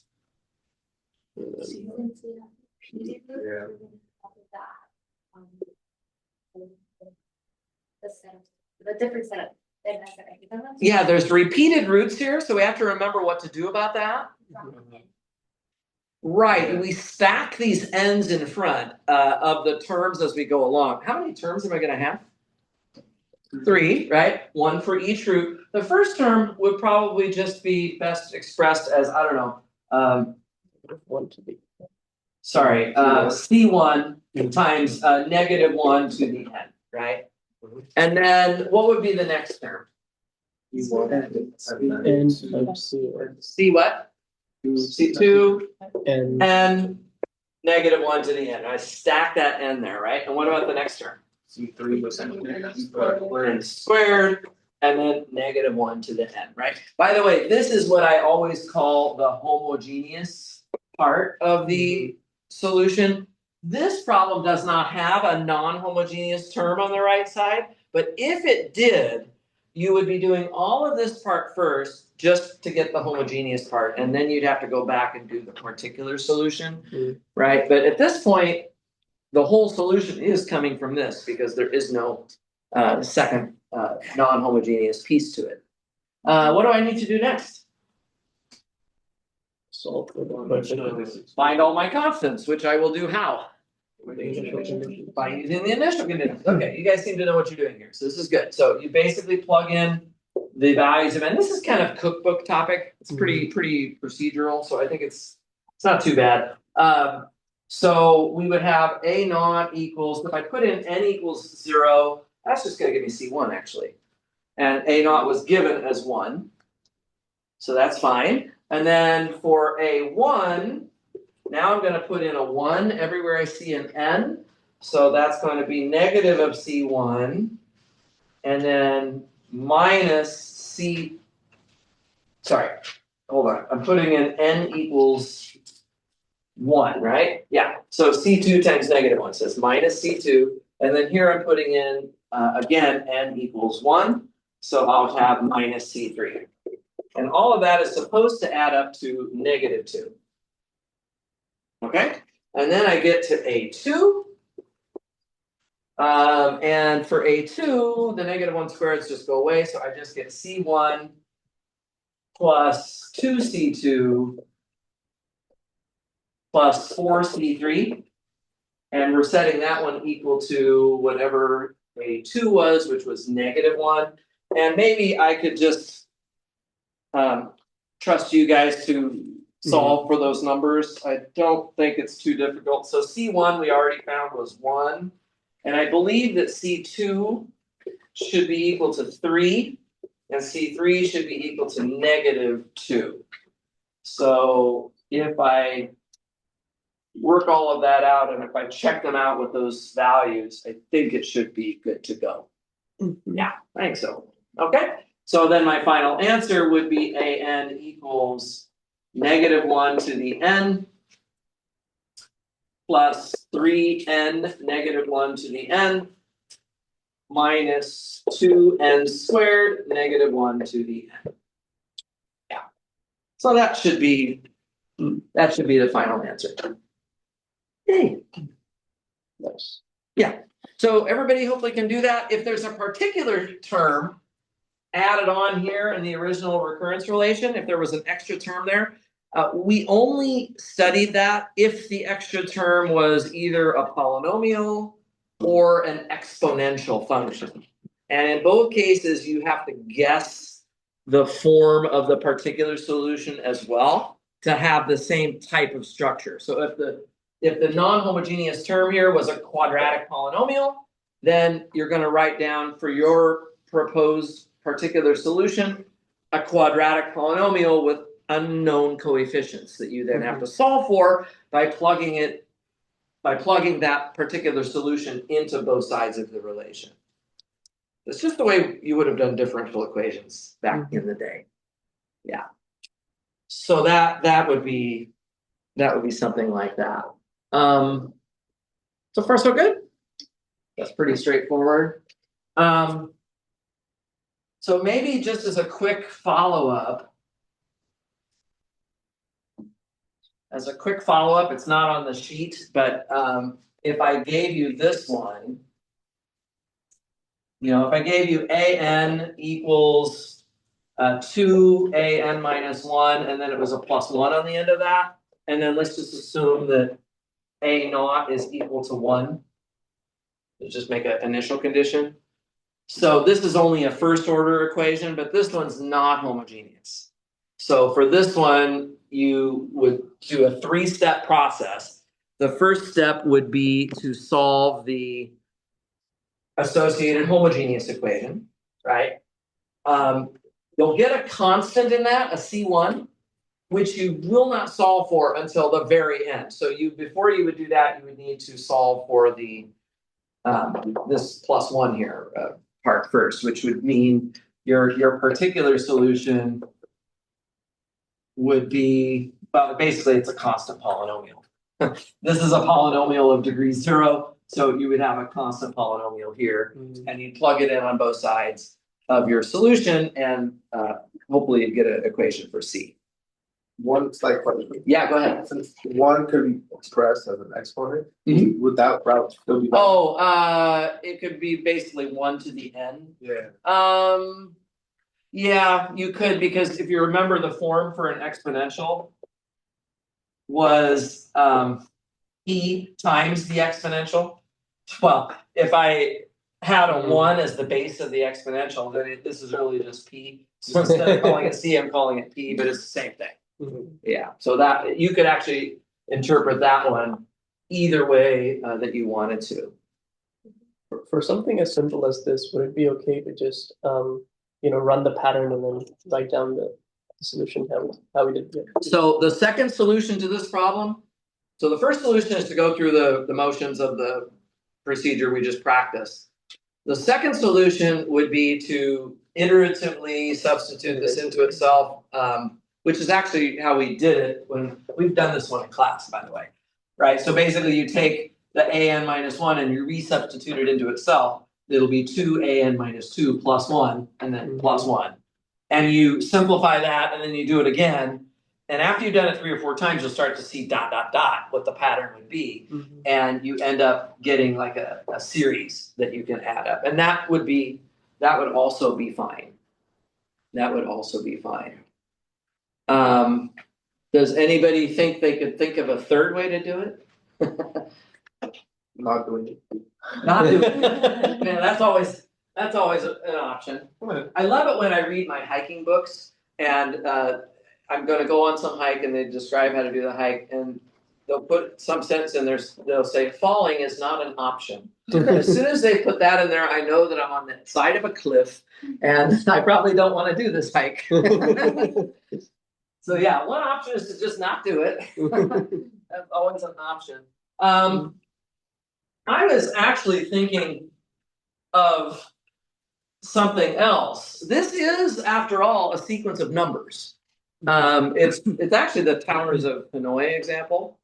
So, you could, so if A naught is 1, A1 would just be, actually, you know what? I shouldn't use A naught being 1. I should use A naught being 0. Because I want this to, if I have one object in my Towers of Hanoi thing, it takes me only one move to move that tower to a different, or to move that object to a different tower. So that should be a 1. And then for A2, it's 2 times the previous one plus 1, which would be 3. Okay, that makes sense. And A3, 2 times the previous one plus 1, and so on. This is just a sequence of numbers. Okay, so there is another way to solve this problem, other than using the cookbook algorithm, and other than back substituting it into itself over and over again. Another idea, anytime you have a sequence of numbers, is that sequence has a generating function. If I could mention that, let's just remember there is a generating function for any sequence of numbers. So I could write it as this type of an expression: g of x equals the summation from 0 to infinity of ak x to the k, right? And what I could imagine doing is I could imagine taking where I see ak and plug in what the formula is for this recurrence relation. So I could sort of feed that in there like so, and just do a little bit of algebra to the generating function. So if I can point that out, like in this case, you'd have 2 times the summation k going from 0 to infinity of ak minus 1. Actually, that doesn't make sense for k equals 0. Since a0 is 0, I don't really need to use the k equals 0 term. So let's write our generating function this way, where k starts at 1. I think that's going to make more sense, right?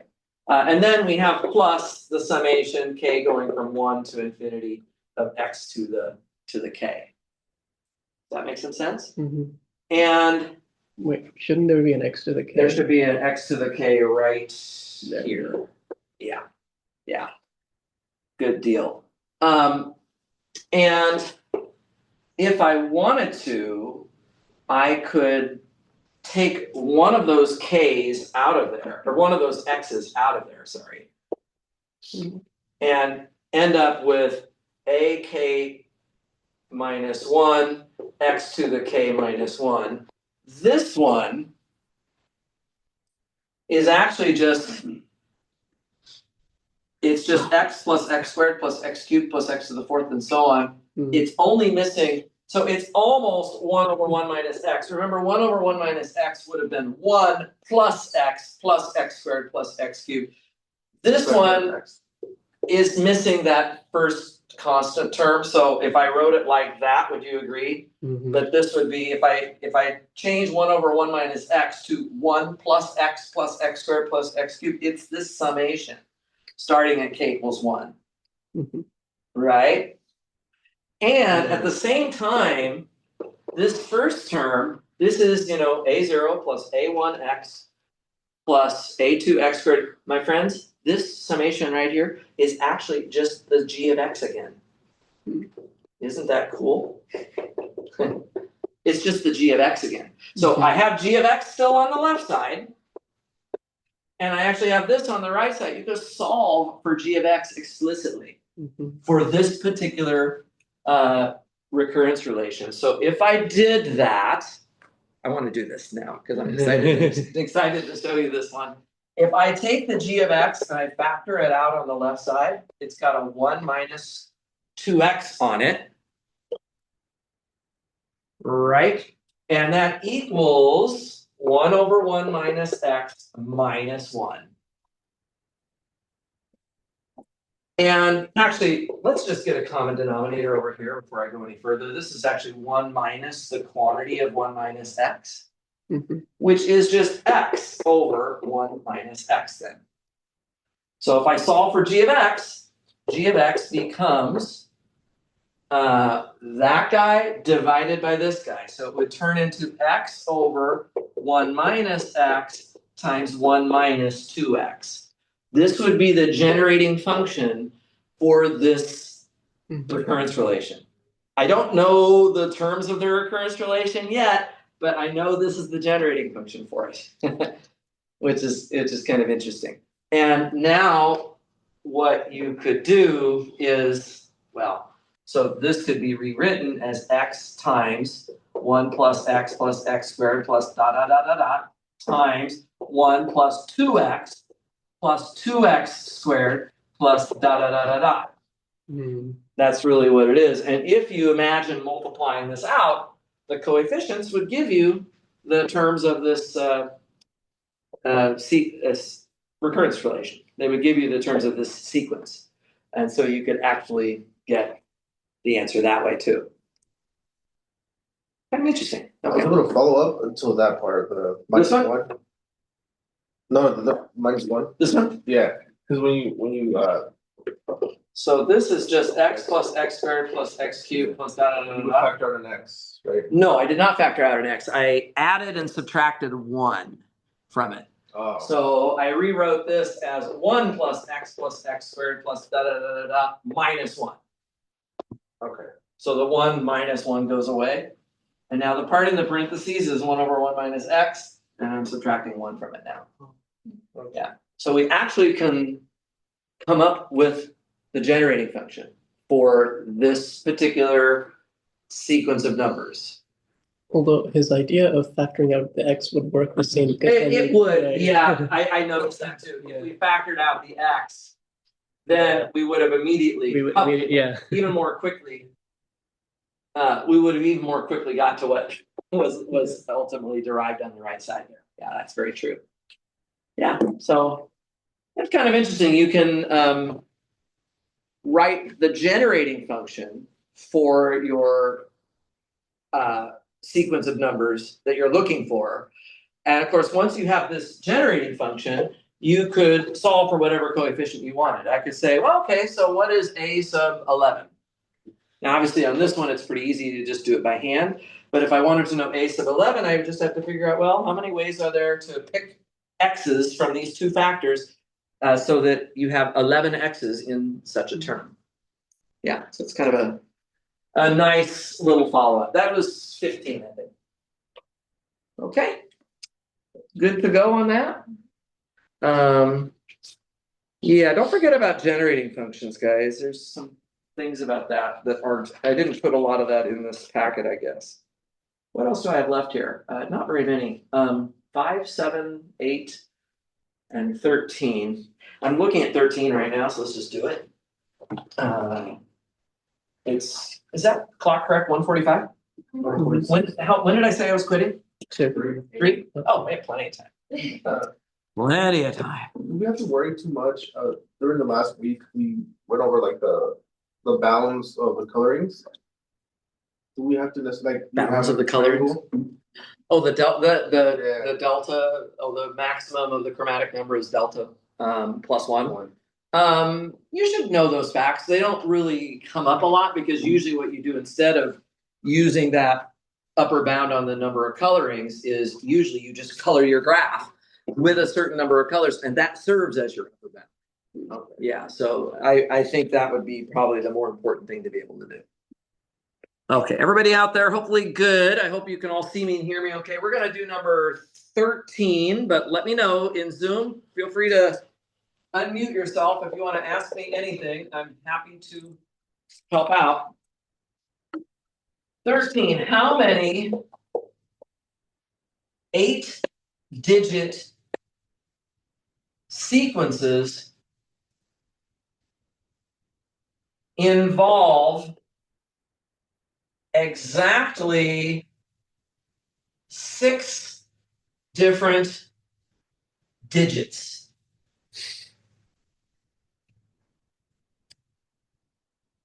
That's the question.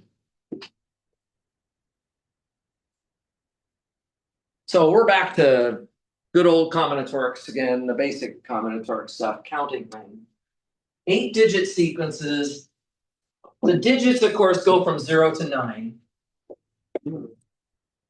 And we want to have exactly 6 different digits being used from those 10 digits that you have. So 10 digits available, but they're not all going to appear. So I want you to think about what choices you might have, what cases you might have. If there's subtasks of like creating one of these things, remember we have the multiplication principle. So if you are creating a string of digits like this, there might be several parts to making it happen. And as long as they're independent of each other, we can simply use the multiplication principle to work that out. If we do cases, remember with cases, we usually add how many things we get in each case to get some total, right? So, or it could be a combination of those, right? A lot of these problems have a little bit of a different flair to them. But I just want, the way I think about these problems, guys, okay, is I just ask myself, well, what would be my tasks that I would have to do if somebody asked me to do this? That I want to use exactly 6 different digits and make an 8-digit sequence. It doesn't have to be that I'm using like years of math training for this. This is more, it's what I always try to advertise with combinatorics, is it's more just on the spot using your common sense, thinking about how you would create whatever they're asking you for. And in doing that, you can count how many ways there would have been to do it. What would be something here that would be a task that we would have to do along the way? Choosing the 6 digits. You have to choose the 6 digits, right? Exactly. So how many ways are there to do that? 10 choose.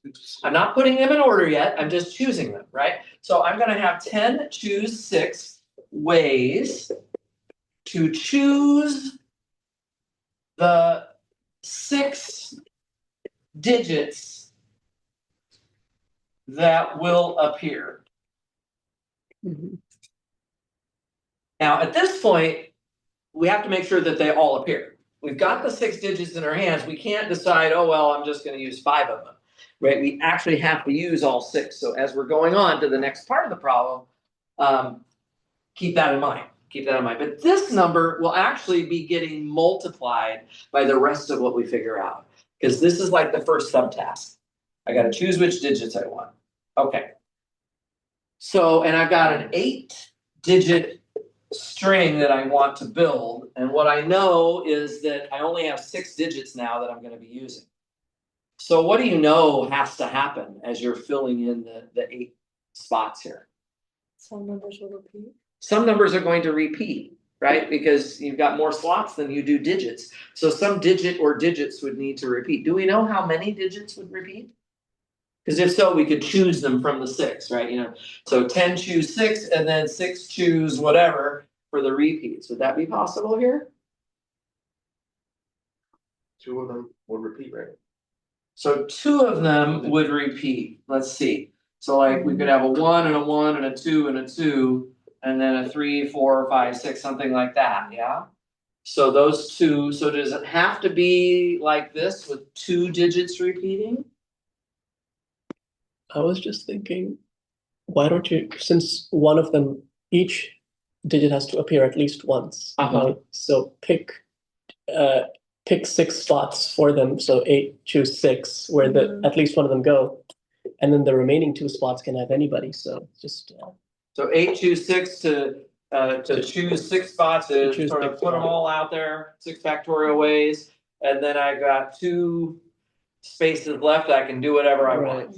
So I have, for those last 2 spaces, I would have 6 choices and 6 choices. That sound good? Where did the 6 factorial come from?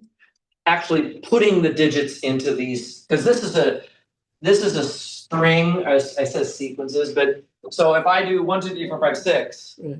So let's say that the digits I've chosen are because the order matters. Yeah. So I could do 1, 2, 3, 4, 5, 6 like that. Right. But it could also have been 5, 1, 3, 6, 4, 2. Mm. You see what I mean? Yeah.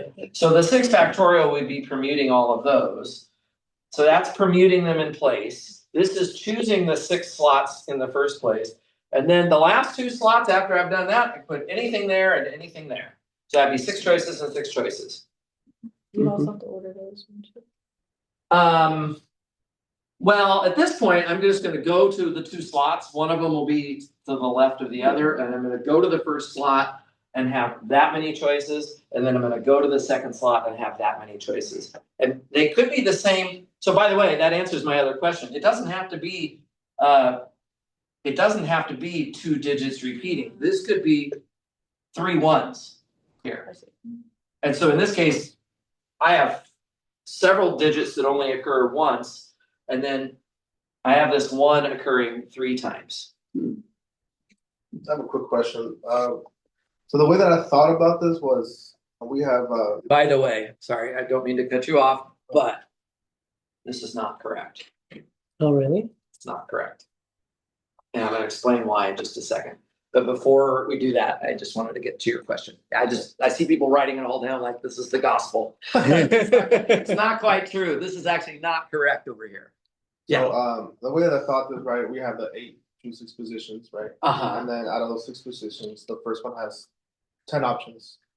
The next one has 9 options. Oh, so instead of doing this, instead of choosing the 6 digits first, you could choose 6 slot and then have 10 choices, 9 choices, 8 choices, 7, 6, 5, right? Yeah, and then the rest. And then the same at the end to choose those 2. Well, yeah. Okay. So guys, if I asked you to tell me how many poker hands have at least 1 club, what people will sometimes do to answer that is they will say, oh, let me choose a club. So do 13 choose 1, they choose their club. And then they say, all right, the rest of the deck, 51 cards left over, choose any other 4 cards to supplement your hand with. So you do your 13 choose 1 to choose your club, and then you do your 51 choose 4 to fill out any other 4 cards, and you say, yep, now that hand for sure has at least 1 club. We were double counting. You are double counting with that because the club that you chose at the beginning is like somehow being specially picked apart from the others. And you might get more clubs later on, but if I had taken one of those clubs later on and imagined it being the first one chosen, and then the one that I chose first was later, I wouldn't want to count that as two different hands. But the way you counted them would count them as two different hands. It would say, oh, that first club, I put a gold star on that card, right? And the clubs that might come later would not have gold stars on them. And so where that gold star goes shouldn't matter because there really isn't a gold star, but you're kind of putting one there. The right way to solve that poker card problem is to say, I'm going to take all possible poker hands, 52 choose 5, and I'm going to subtract the violations. I'm going to subtract those hands that have no clubs, which would be 39 choose 5. So the correct answer is 52 choose 5 minus 39 choose 5.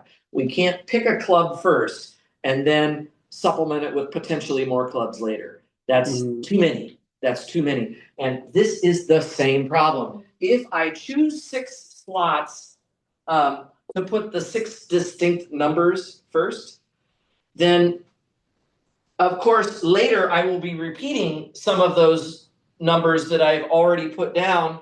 But in doing it this way, the numbers that are here are being almost counted as being distinct from the repeats of those numbers that occur later. Does that make sense? Sort of, kind of. You know, so if I say, I mean, it's exactly the same as the poker hand thing. I said, oh, I want at least one club. I'm just going to pick a club from the very beginning, and then I'll figure out the rest of it later. You're doing the same thing here. You're saying, oh, I want to have all 6 of my numbers in my string. So put them in there. That's what this does. Put them in there, and then I'll worry about the last 2 slots later. But those last 2 slots are going to contain the same digits again, just like you could have more clubs again later in your poker hand. So it's the same kind of idea that we really are over counting by doing this. Yeah. In the poker hands, though, you have 52 cards, so there's like, in some sense, there's finitely many cards. But here, I mean, there's infinitely many. There's an infinite pool from which you're drawing the numbers, right? Yeah, you can keep repeating the numbers as many times you want, but that isn't really the point of what the problem is. The problem is not whether I have many of those cards or not. I mean, in the sense of, if I'm only caring about having at least one club, I actually do have infinitely many clubs. If I'm taking a 5-card hand, there's 13 clubs in a deck. That's way more than I'm going to have filling into my hand. So that's as if I might as well have had 5,000 clubs that I could choose to put in there. Same thing here. I can have as many of these digits as I want. Litzy? So for this problem, when we find the total number of 8-digit sequences and then get rid of whatever doesn't have the different digits. Subtract violations. If the subtracting violations seems much easier than just the original problem, I will always recommend to do that. But I don't think that's easier in this case. For the poker hand, I think it would be. But in this case, I actually think what we should do, if I could get to the right answer, is to do 2 cases. One where it's the same digit that got repeated 3 times. And then another case where 2 different digits got repeated twice each. Because what you'll be doing is making 2 Mississippi problems that are both pretty easy to solve and just adding those up. Okay, so let's go back. 10 choose 6 ways to choose the 6 digits that will appear. And then case 1 is going to be, now I'm going to give you the right solution. Case 1 is going to be 1 digit appears 3 times. Okay, leave a little space to fill that in a second. I'm going to write down the other case before I do that, so give yourself enough room here. The other case is going to be 2 different digits appear twice each. So one digit appearing 3 times or 2 different digits appearing twice each. Does everybody understand that? If I have 8 spots here. Right? I'm using all 6, there's 6 different digits, but there'll be 2. So here's my 6 different digits. Right? There's 2 spots left over that could either be 1 digit 2 more times, that's case 1. Or it could be that these are 2 different digits that are now both appearing for the second time. Okay, does that make sense? Yeah. Great, and these will not be overlapping cases, and these are the only cases that can happen. So if we just add these up, it's gonna give us the total. Of course, we're adding it up with this 10, choose 6 outside of that. That's gonna be multiplied in later. So can you guys help me with case 1? If I have 1 digit that is appearing 3 times, what kind of choices do we have to make there? Choose the digit. Choose Which digit is it? How many choices do I have for that digit? 6. Only 6, not 10, because we already took the 10 down to 6, right? So we only have, we only have 6 digits left. So here's a 6. I'm just gonna say choose the digit. Okay. Once I've chosen the digit, what else do I need to choose?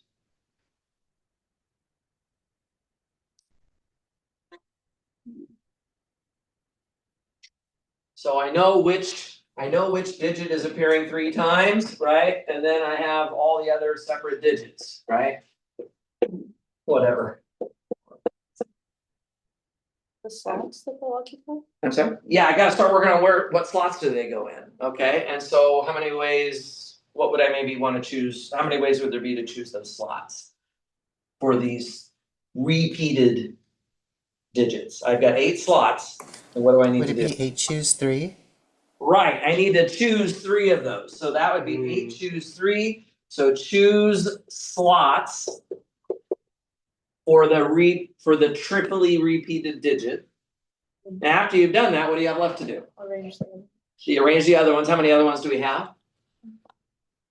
5, right? 5 other digits and 5 other slots. That sounds like 5 factorial, right? That sounds like 5 factorial. So this is arrange the other digits.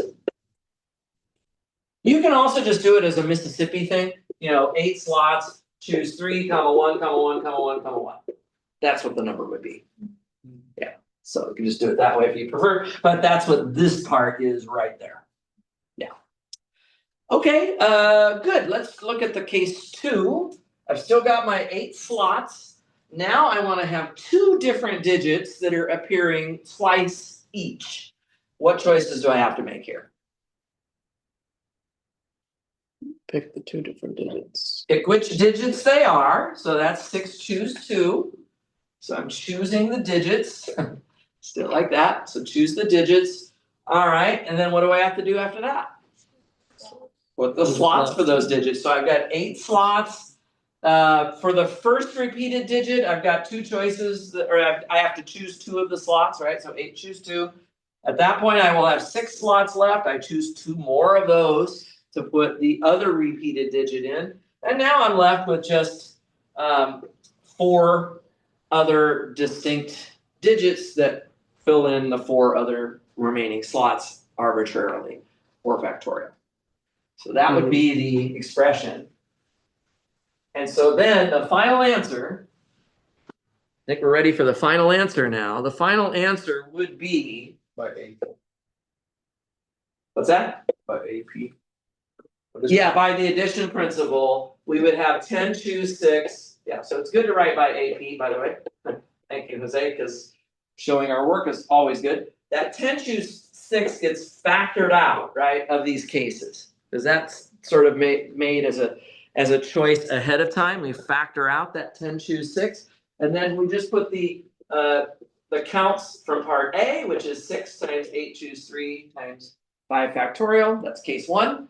And we add that to 6 choose 2 times 8 choose 2 times 6 choose 2 times 4 factorial, which is case 2. And that would be the answer. There's very little going on here that is super high level. It's just that you can have a very basic problem that gets kind of complicated. And yeah, so that would be the outcome there, I think.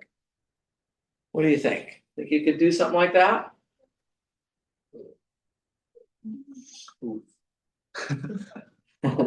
I mean, it's a combination of both the multiplication principle and the addition principle. That's one thing that makes it tough. It's not like, when you're doing those, when you're setting up those recurrence relations, it's always just the addition principle. Oh, what does my string start with? Oh, it could start with a red tile or a green tile or a yellow tile. You're just adding up the cases. You don't have to think so hard about sort of mixing the multiplication principle with the addition principle. But in this case, yeah, you do have to be careful with that. That mistake that we made, that solution that was a mistake, is so common, happens so much, that I published a paper in a very prestigious math education journal about that, of people that accidentally overcount things. It happens so much. So just be careful, even though I know you're not trying to do it, you're not trying to put things in order.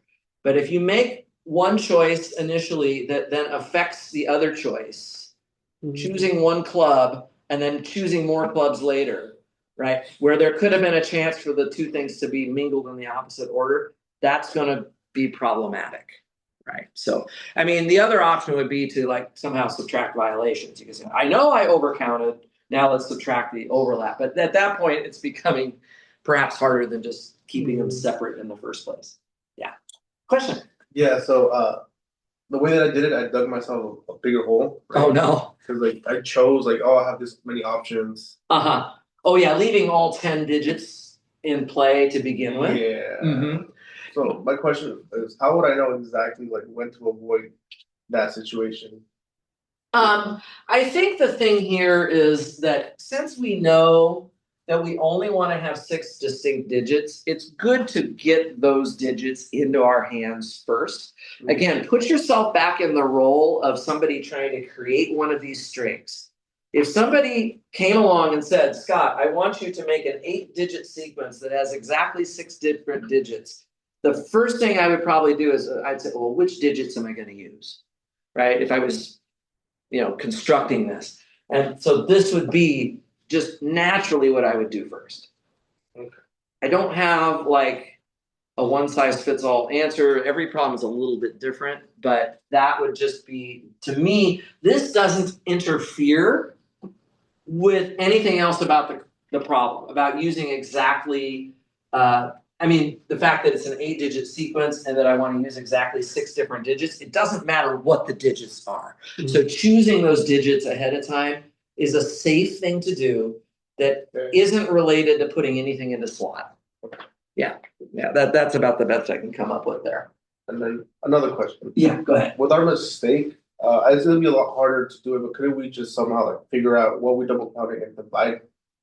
Or subtract, yeah. Subtract or divide or whatever. Yeah, I haven't thought about in this case how you'd have to adjust for that.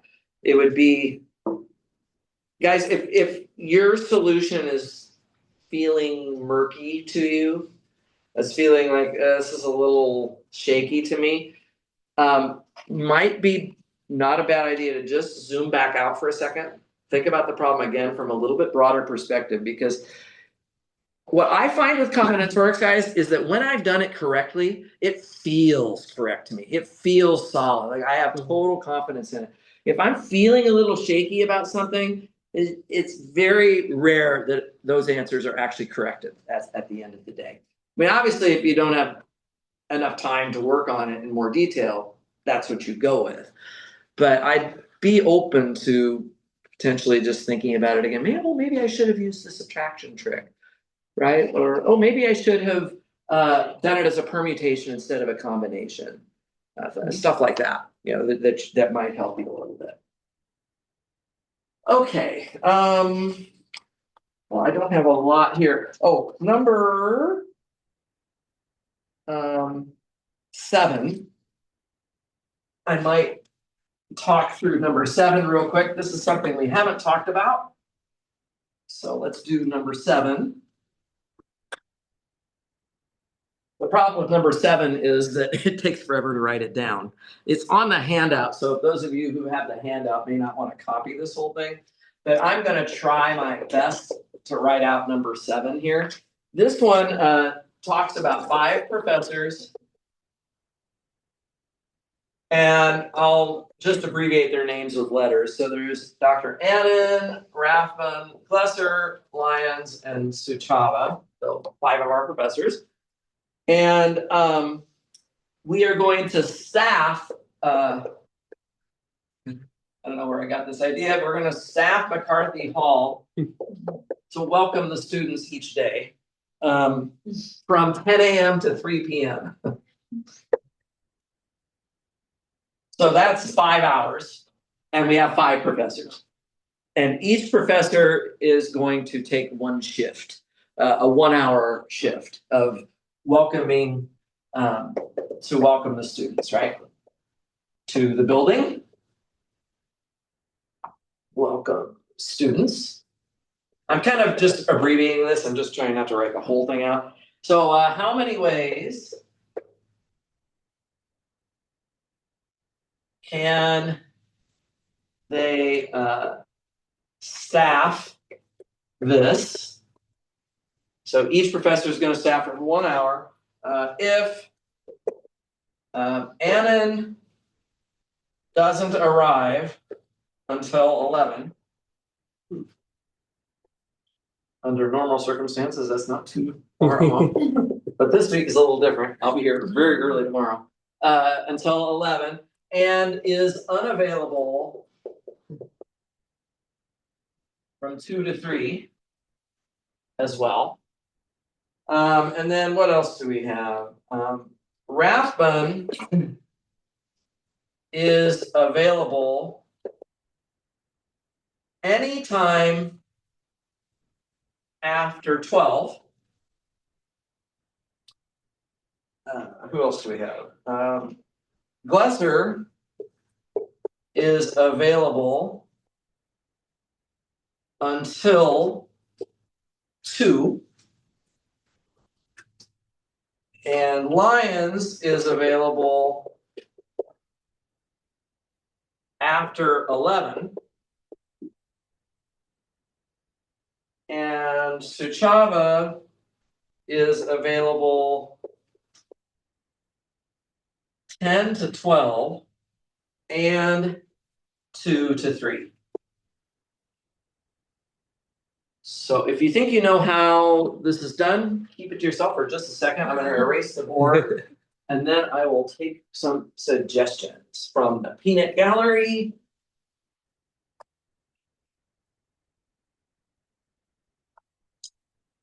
It's a lot of writing.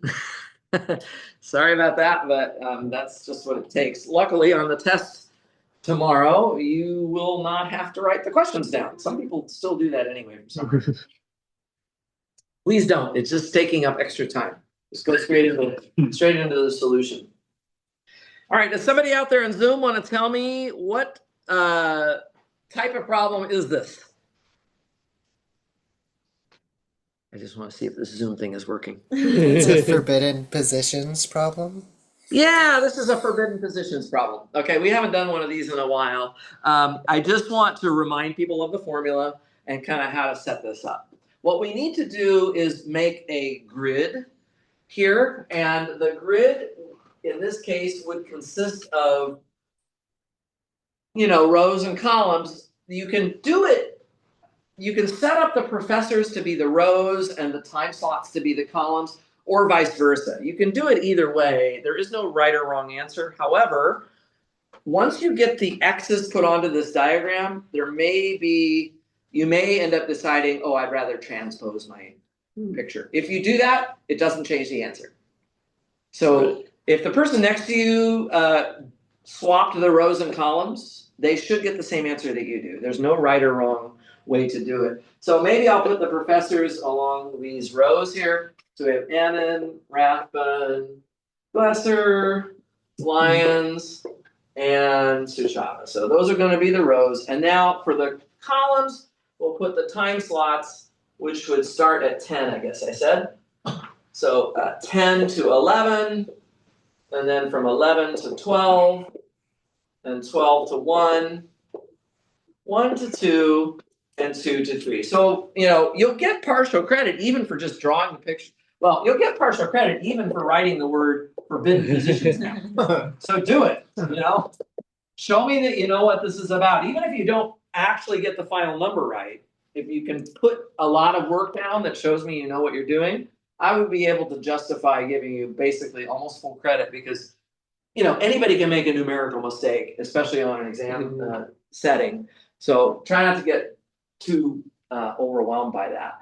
But let's see if we can get this filled in correctly. Dr. Anna does not arrive until 11. So I'm not available 10 to 11. And I'm also unavailable from 2 to 3. So we'd have to cross myself off at those times. And then Rathbun is available anytime after 12. So he just has to be crossed off in the morning. Glesser is available until 2. He's not available after 2. And Lyons is available after 11. So Lyons can't do the early morning. And then Suchava is available from 10 to 12. That would be the first 2 time slots, and then from 2 to 3. So he's not available from 12 to 2. So it would look like that if I drew it correctly. Now, in this case, every row and every column has an X in it. So there really is no advantage to flipping this into a transpose. If you have empty rows, it's a good thing. You want empty rows because it cuts down on the number of calculations you're going to be doing with the picture. So if you draw this out and you notice that 2 of your columns are empty, if 2 of the columns are empty, then you might think about reconfiguring the diagram in transpose format. Go back and just draw it one more time. The extra minute that it takes you to redraw that diagram could save you many minutes of the actual calculation. Okay, so the way this really works, this was an application of the inclusion-exclusion principle. The idea being that, the total number of ways of taking n time slots and n professors and assigning them would be n factorial, right? But you're going to basically subtract violations. And there are overlapping violations here according to the row numbers. The first type of violation is if there's one violation, one row in particular that is causing a violation, and the rest of the diagram is arbitrarily filled in. Okay, so I'm reminding you, this is the formula for the forbidden positions. Okay, and then it's an alternating series because it is an inclusion-exclusion application. So just as with that formula, you would expect that to be the case. This is R2 times n minus 2 factorial, and it just keeps going like that all the way to the end. The last one is, I guess it ends up being -1 to the n times 0 factorial. Yeah. In this case, n is 5. So we'll have 5 factorial minus R1 times 4 factorial plus R2 times 3 factorial minus R1 times 2 factorial. Wait a second.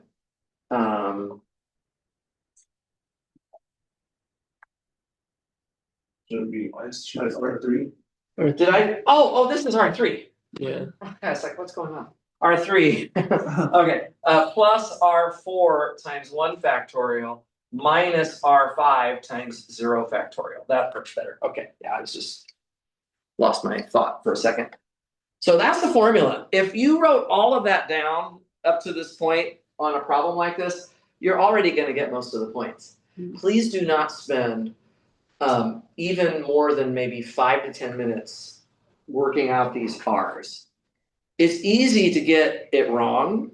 Like, I'll just give you an example. To do R3 on this problem, you have to look at 10 things. If you get even one of them wrong, your R3 value will be wrong. And I'm not going to be penalizing you like massively more for R3 compared to the whole solution, right? So I'm just right now giving you exam strategy. I do want you to know forbidden positions. You should know this formula. You should be able to draw the diagram.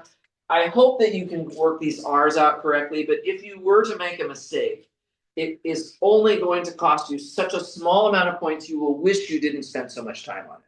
So try your best to not get hung up on this.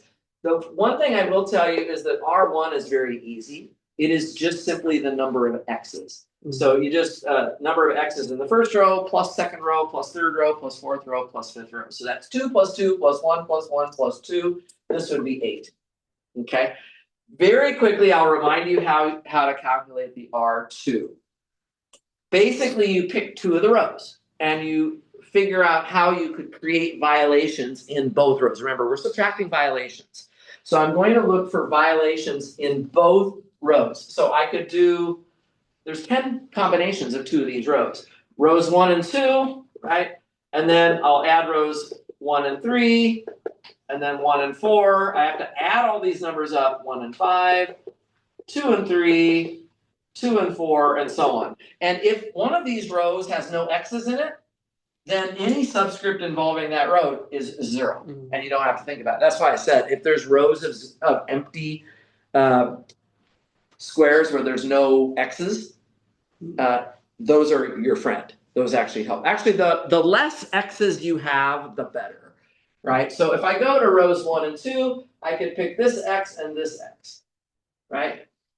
Remember, they can't be in the same row or column because you're creating a permutation. You're subtracting from what was originally a permutation to begin with. So if you were trying to put X's on top of each other, that's actually not allowed even in the first place. So you're not subtracting a violation from anything that was allowed.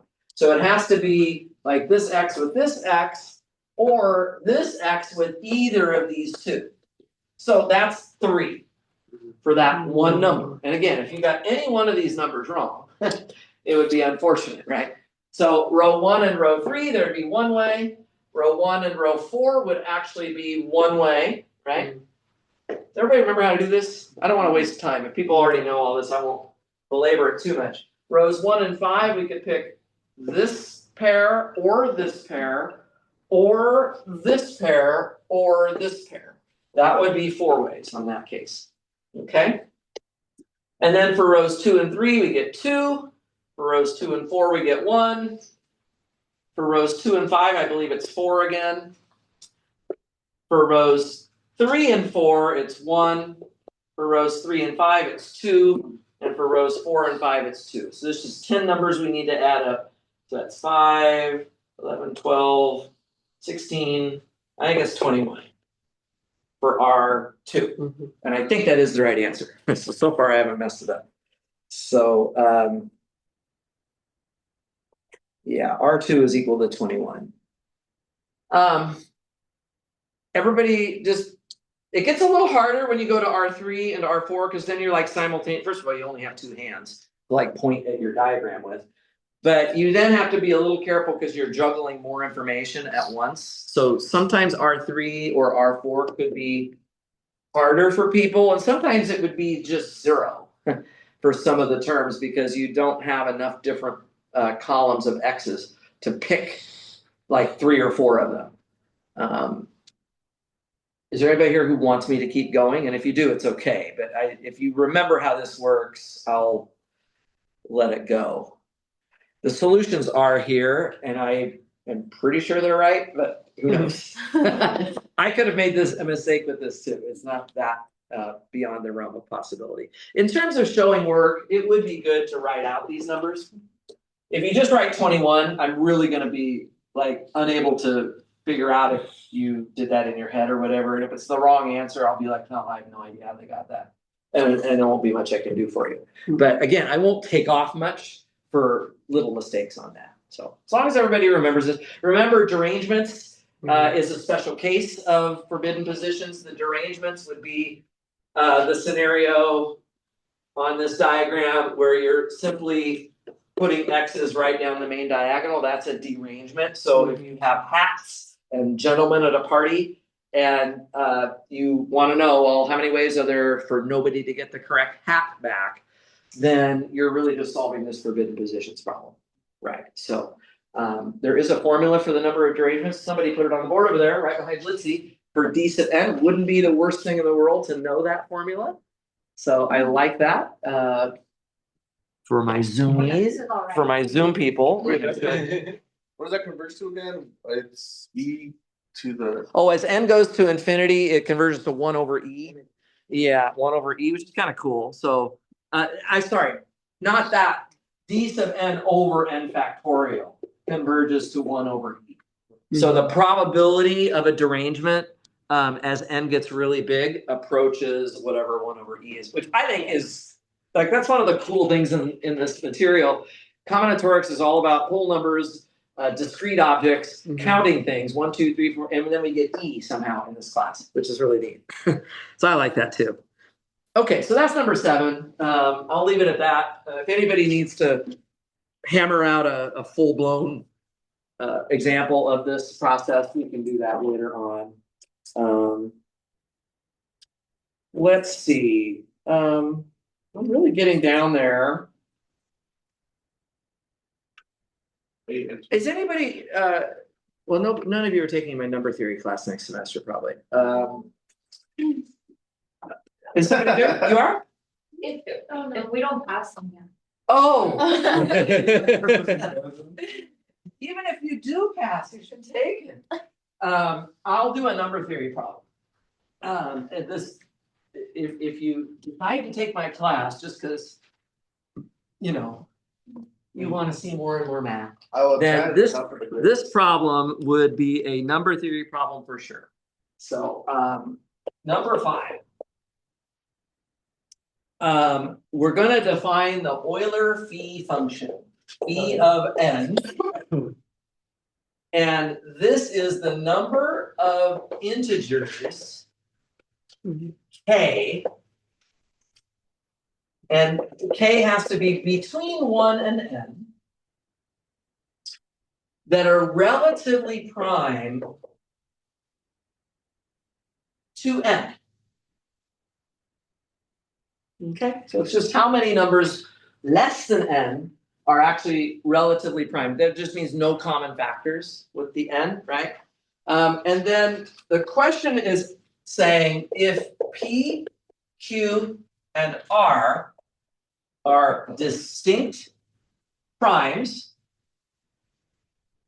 find the Euler phi function of p times q times r, PQ. I like to make connections to other branches of math a little bit. If I can, this problem is a nice segue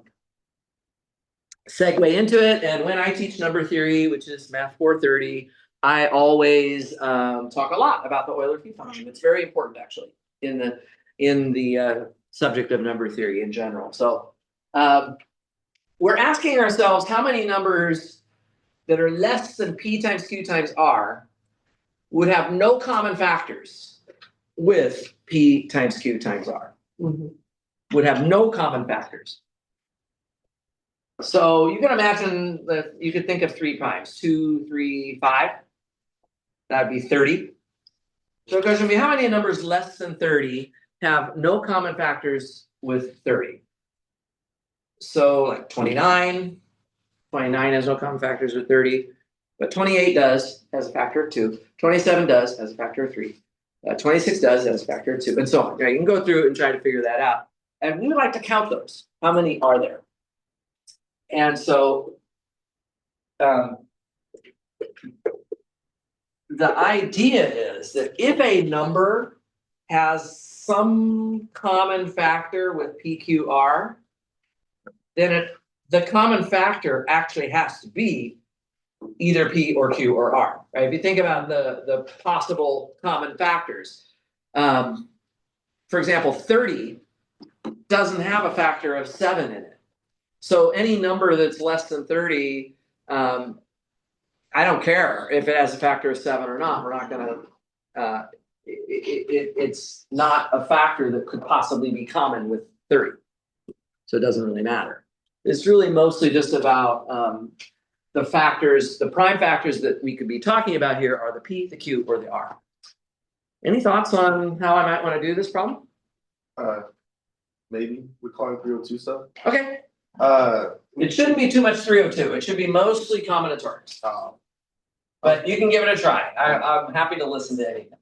I was maybe like using like ACV, you know, GCD, uh-huh. equal to 1. Right, that relatively prime to n, this just means GCD of k and n should be equal to 1. That's definitely the case.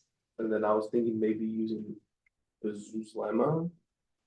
That's too much to do. That's getting more into algebra side of it. And here we really don't need to get algebraically immersed in it. It's mostly about counting these things.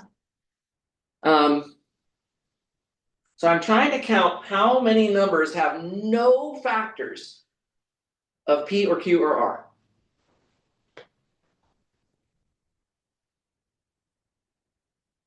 I don't know if I'm thinking about it right, but I don't know where we did it. I'm pretty sure we did either in this class or in another class where they would have asked us like how many numbers between 1 and 100 are a multiple of 5, and then you would take 100 and divide it by 5, and that would give you. You're totally getting to the right track. You're on the right track, yeah. But when you say multiple of 5, that could be, for example, that could be P, right? And so anything that is a multiple of 5 is not relatively prime to 5. Like 10 is not relatively prime to 5. 15 is not relatively prime to 5. 20 is not relatively prime to. But any multiple of P is not something we want to count right now. Because we're trying to count the numbers that are relatively prime to n.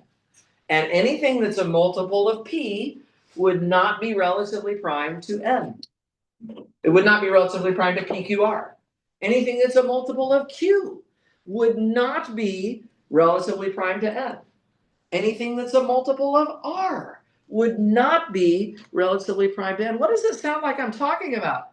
I'm talking about the numbers that I don't want to count, which sounds like what kind of technique? The subtraction trick. The subtraction trick, right? Exactly. What we want to do here, guys, is take the full PQR and subtract violations. A violation would be any number that does have common factors with P, Q, and R, and those would be multiples of P, multiples of Q, and multiples of R. Guys, let's make 3 sets. Let's make 3 sets. Capital A is the set of, I'll call it K in the integers, where 1 is less than or equal to K is less than or equal to PQR, with P divides K. So multiples of P. Now remember, if it's a multiple of P, we don't want to count it, right? And then I'll make another set B, and the set B is going to be same exact thing, but multiples of Q. And then the set C is going to be same exact thing, but multiples of R. Like that. And what I'm really trying to figure out, guys, is the answer to this problem will be the full number of values of K, which is PQR, minus the violations. What would the violations consist of? The union of those 3 sets. Absolutely, the union of A, B, and C. Exactly right. So we would subtract that union. We would subtract that one. Okay, absolutely. So this is really an inclusion-exclusion problem in disguise. That's really what it is. So now we're going to get into the nuts and bolts of what Lizzie was talking about. So if I want to subtract this union, I'm going to be, subtracting the size of A. I'll subtract the size of B. I'll subtract the size of C. Then I'll go back and add the size of A intersect B. I will add the size of A intersect C, and then B intersect C, and finally, the whole board for this almost, I will subtract the 3-way triple intersection of all of the sets. So now here is where we get to what Litzy was bringing up earlier. How many numbers would be multiples of P in this range from 1 to PQR?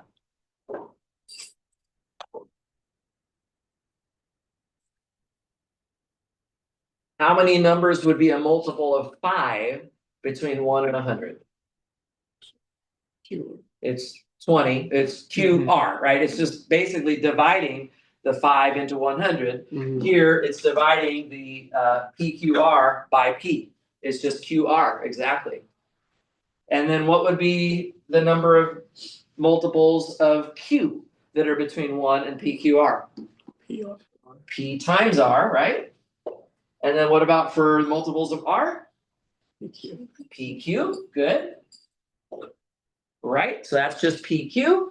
Now we go to the intersections. How many numbers between 1 and PQR would be multiples of P and multiples of Q? It's just R. That's exactly right, because if I'm a multiple of 5 and a multiple of 7, then I'm actually a multiple of 35. Right? So you take P times Q and then you divide that into PQR. So you get R for that. What would be the intersection of A and C? Q. Q.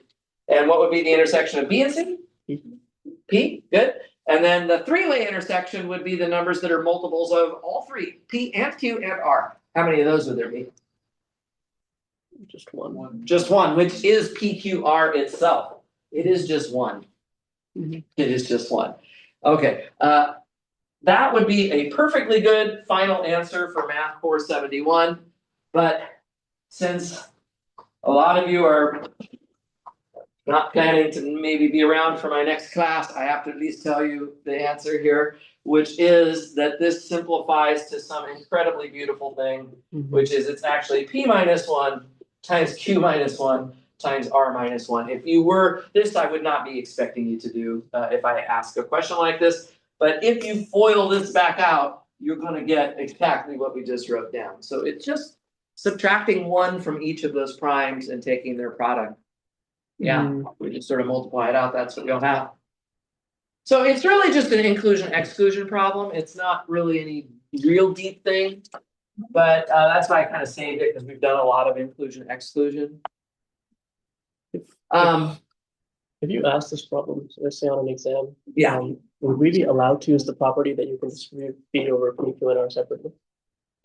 Would you be allowed to use the property That phi of PQR is phi of P, Oh, phi of Q because they're primes. that is a fact from number theory that's true. I mean, I wouldn't like the question just because of that. Right. Yeah, it would be like, okay, well, people aren't really showing me combinatorics Yeah. because they're kind of using a shortcut from number theory. Yeah. Right. Okay. I think I'm going to punt on what is left here. Just number 8. Number 8 is like number 6 that we did yesterday. I think I'll leave that one off. 25, I'm sorry? 20. Oh, 20. I didn't do 20. Oh my god, it has 4 parts. Yeah, we can do 20 real quick. It's left to the viewer. At any point, this could be left to the reader. I always have that pop out. But no, I'll do number 20, and I think I will skip number 8 because it's like number 6. It's a chromatic number problem. And we did one yesterday that was very similar to it. But I'll do 20 because 20, I guess, is kind of a fun one. And it reviews a lot of good stuff. It's about the wheel graph. The wheel graph is basically WN, and all it is it's just your cycle graph, CN. So you just draw your cycle, and then you put a spoke in the middle of this wheel, and that center vertex goes out to everything. That's the graph, right? So this would be 4, 5, 6. This would be, as an example, that's W7. There's 7 vertices around the outside. It actually has 8 vertices because the central vertex counts as an extra one, but it would still be called W7. So it's a 7-sided wheel, basically. And the question number 20 just says, find the values of n such that, and then there's 4 parts, as I said. They're all pretty easy, I think. The first part is n is, oh, and by the way, we can't do the wheel graph unless n is at least 3. You can't really make a wheel out of 2 vertices, so it's got to at least have a cycle in it to begin with. So find n at least 3 such that such that, what did I want to say here? Wn is bipartite.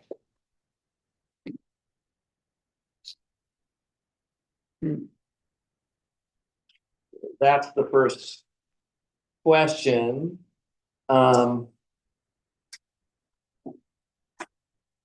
Does anybody remember any nice conditions for bipartite? Every cycle is even. If there's any cycles at all, they have to be even length. Yeah. So do we have that here? No. By the way, notice I drew an example. Always a good idea if I do something like this on the test to draw that example. Yeah, this has lots of triangles in it, and that's not just for W7. That would be for any of the wheels. So this is never. There is no value of n that would make this bipartite. We always have 3 cycles in the graph, so there's no way around that. For any value of n, you're kind of stuck. Okay, so that's that. Stop me if I'm not saying enough about these. I'm going kind of fast. The second one is Wn has a closed Eulerian trail.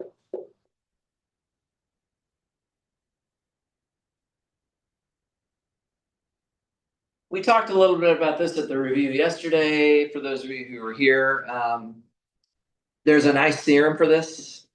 A closed Eulerian trail requires a connected graph such that every vertex what?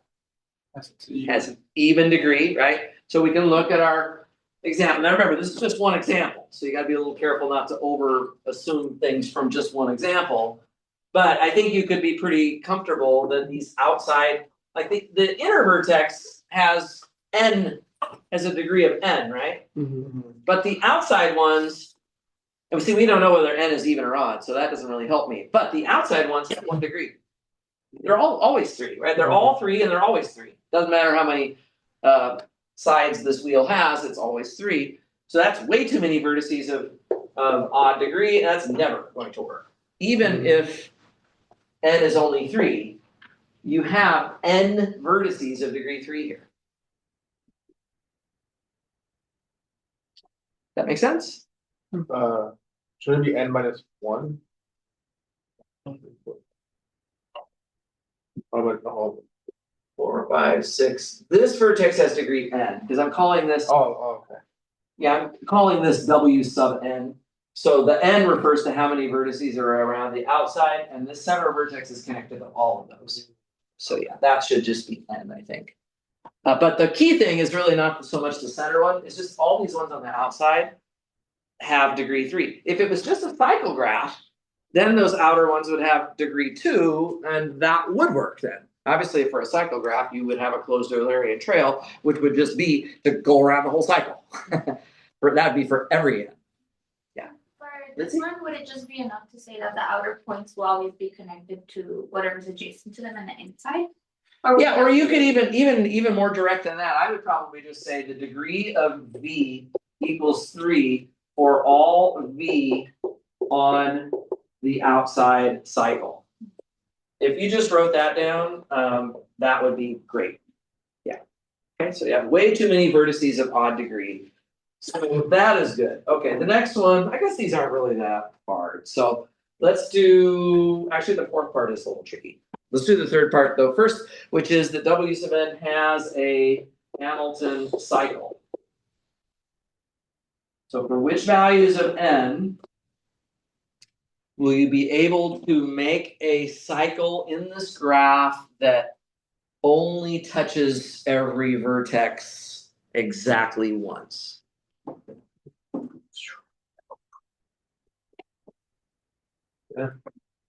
So can I do it on this one? Yeah. I mean, you might as well just play with your example, right? So if you start, let's say here, you know you got to go into the center sometime, and then of course you have to come back out of the center. Now you can come back out of the center in lots of places, but you're going to want to try to get close to where you were before. And then after you've done that, you can just go all the way around the whole thing. So this does have a Hamilton cycle, and you would just want to basically explain how you're doing that cycle. You can just say, use adjacent vertices. I don't have a lot of room here. Let's see if I can phrase this wisely. Use adjacent vertices on the cycle to enter and leave the center vertex from, and then trace the remainder of the cycle. It's a little vague. If you really wanted to do a better job of that, you might like label your vertices, say, oh, so here's my cycle, x1 through xn, and then you have some vertex y in the center. And then you could just label your path. x1, x2, x3, x4, x5, all the way up to xn to y to x1. That would be maybe more convincing than this kind of wordy thing. But I would take this. I would definitely take it. But it would be easier for you to write it up if you just explain how you're labeling your figure. Kind of go from there. Okay, one more part, which is the chromatic polynomial for the wheel graph. I want to figure out the chromatic polynomial. So let's come over here and do it.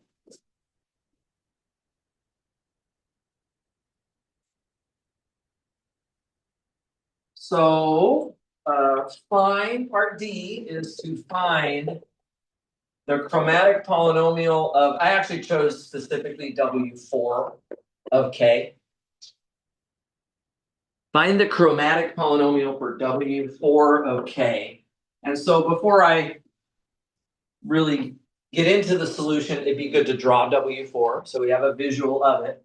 W4 is literally just a square with a vertex kind of in the center. So that's your W4 graph. Looks like that. And I want to do the chromatic polynomial for that.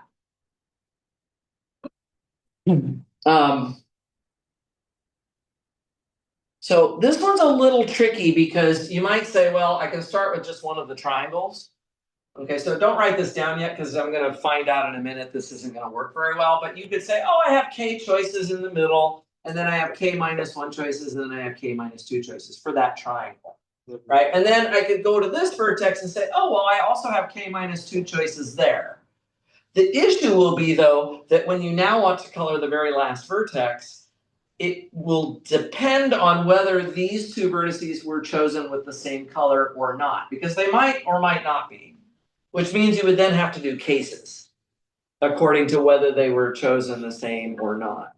So that is, and it would be possible to do those cases. We could do that, but there might be another way to do the problem that's a little more, I guess, standard approach. What do you think that might be? The reduction process. Yes. The reduction algorithm, which, by the way, we in all these 5 hours of review so far, I have not done once. So maybe I should quickly remind you about that. The way this reduction algorithm works is we start removing edges and we start merging edges and drawing like 2 diagrams like this. And you only have to go so far as you get to something you know how to find the chromatic polynomial of. You are not required to go all the way down to a bunch of pictures of dots. Okay, you just have to go far enough that you understand what you're looking at. So I might start by removing maybe the center, the edge right there, X, Y. I'm just making an arbitrary choice. I really don't know that there's a preferred choice, so we could just choose that. And the new graph that we would get on the left side would be this whole square here, but without that one vertex. Okay, so be looking kind of like that. Are we required to memorize the polynomial like a cycle? Oh, do you need to know the, that was in the homework, right? Yeah. So the P of Cn, okay, so Jose is already thinking ahead that somewhere along this reduction process, we might find a cycle. And it'd be nice to just know the formula for it. So this was K minus 1 to the n minus 1 plus negative 1 to the n times K minus 1. I think I would probably just give you that. I might just give you that one. If You don't, right? Like just in case. Can I just write it that? Yeah, you could just write it down. Like CN? Okay. Yeah, you can just write it down. Okay. Well, okay, I think I'm gonna give you this, I'm not gonna waffle about it, I will give you this formula, so. Everybody out there in Zoom land, hopefully catching that, I will give you this formula, it was a kind of a passing homework problem, and we did it. In class, actually, I solved it in class, cause it's a nice one to know, but I'll give it to you, it would be one that I would hate for you to have it wrong, and then. Same with the other ones, or that one's what would happen? This is really the main one that you would need. You should know the one for a tree. Like you should be able to figure out for a tree what the formula is just by remembering that you start anywhere with k choices, and then every remaining vertex has k minus 1 choices. And that's the tree. And then if you have dots, a null graph, then that's just k to the n. Those are easy to remember and to do, so I would want you to be able to do that. Anyway, we unfortunately here, we do not yet have a cycle.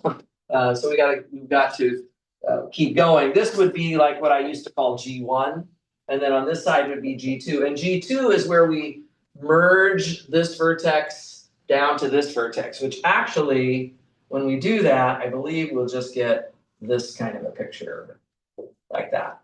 Does that look right? Yeah, okay. Now, if at this point you think you can do either one of these directly, knock yourself out, right? You definitely can do that. Like this one looks pretty promising. Like I have k choices there, k minus 1 and k minus 2, because that's just a triangle, right? Oh, so that's the other one, P of kn of k. If you have the complete graph, then the formula for that is just k times k minus 1 times k minus 2, k minus n plus 1. So I have a little subgraph here that's just k3. And the point is there's only one vertex left that you haven't filled in, which is that one. And that one can be filled in with any colors besides these two. So that's just a k minus 2. We're done.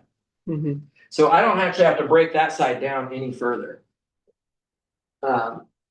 This one, it's the same issue that when we get to some point in the process, it'll depend on some choices we made. So we might break this one down again.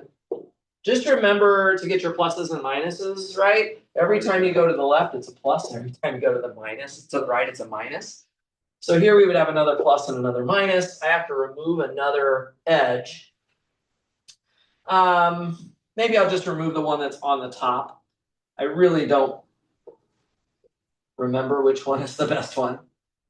So we'll just remove the one that's on the top, and then that leaves us with that graph. As compared with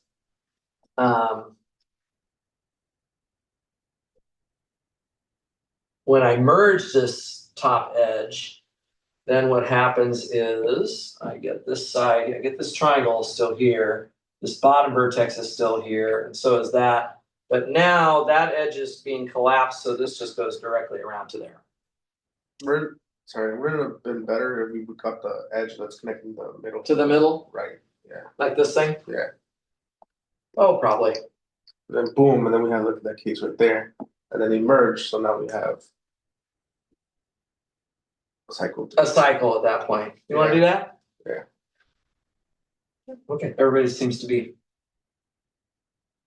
suggesting instead of getting rid of the top edge, let's get rid of this one here. I'll label X and Y. Yeah, I mean, it's probably a little easier to do that now that I think about it. We keep our outside square here. We've got our middle vertex, and we just removed that edge down there. And then when I merge it on this side, collapse that down, then what's going to happen is, yeah, we'll just get basically this figure, which is a cycle. It's basically a C4 at that point. So we'll have the formula for that. This one, we already worked it out. This one,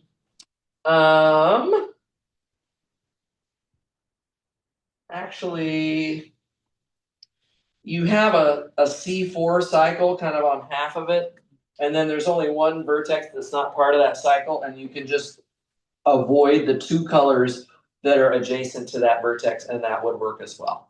So I think that all works, guys. And so I think the answer, without having to do too many steps, I'm gonna try and write this down and I'll check my solution. Just want to see if I've got it right, because I'm pretty sure this isn't the way I did it myself.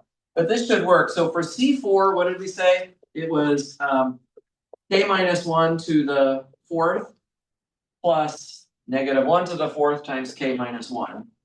That's the C4 times k minus 2. Mhm. I don't know if everybody can see this or not. Oh yeah, it's still there. And then we minus the C4. Actually, if I subtract this again, won't that just take 1 away from k minus 2 becomes k minus 3? Right? And then this has 1 minus on it. There was a minus that way and then a plus going that way. Right? Actually, I didn't go that way. I'm sorry. I just went that way. Yeah. And so I just have that there and I have to subtract it, which is k times k minus 1 times k minus 2 squared. This should be the answer. Is there any chance? Wait, why was it K minus 3? Well, it's really k minus 2 times this, but then this is another C4. So it's like Oh, it's yeah, like yeah. k minus 2 of the PC4s minus PC4. Oh, okay. And I factor out the PC4, I get k minus 3. Now my answer that I have, now the real test. I have something different, of course. But I also, I did not show all my steps and I did the entire process. I came up with k times k minus 1 times k minus 2 times k squared minus 5k plus 7. Isn't that weird? I mean, wouldn't it be the same? It should be the same. It should be the same answer. I don't know without actually spending a little more time working on it. I can see that it's potentially correct. It could be. What you could do to really kind of try it out would be to plug in some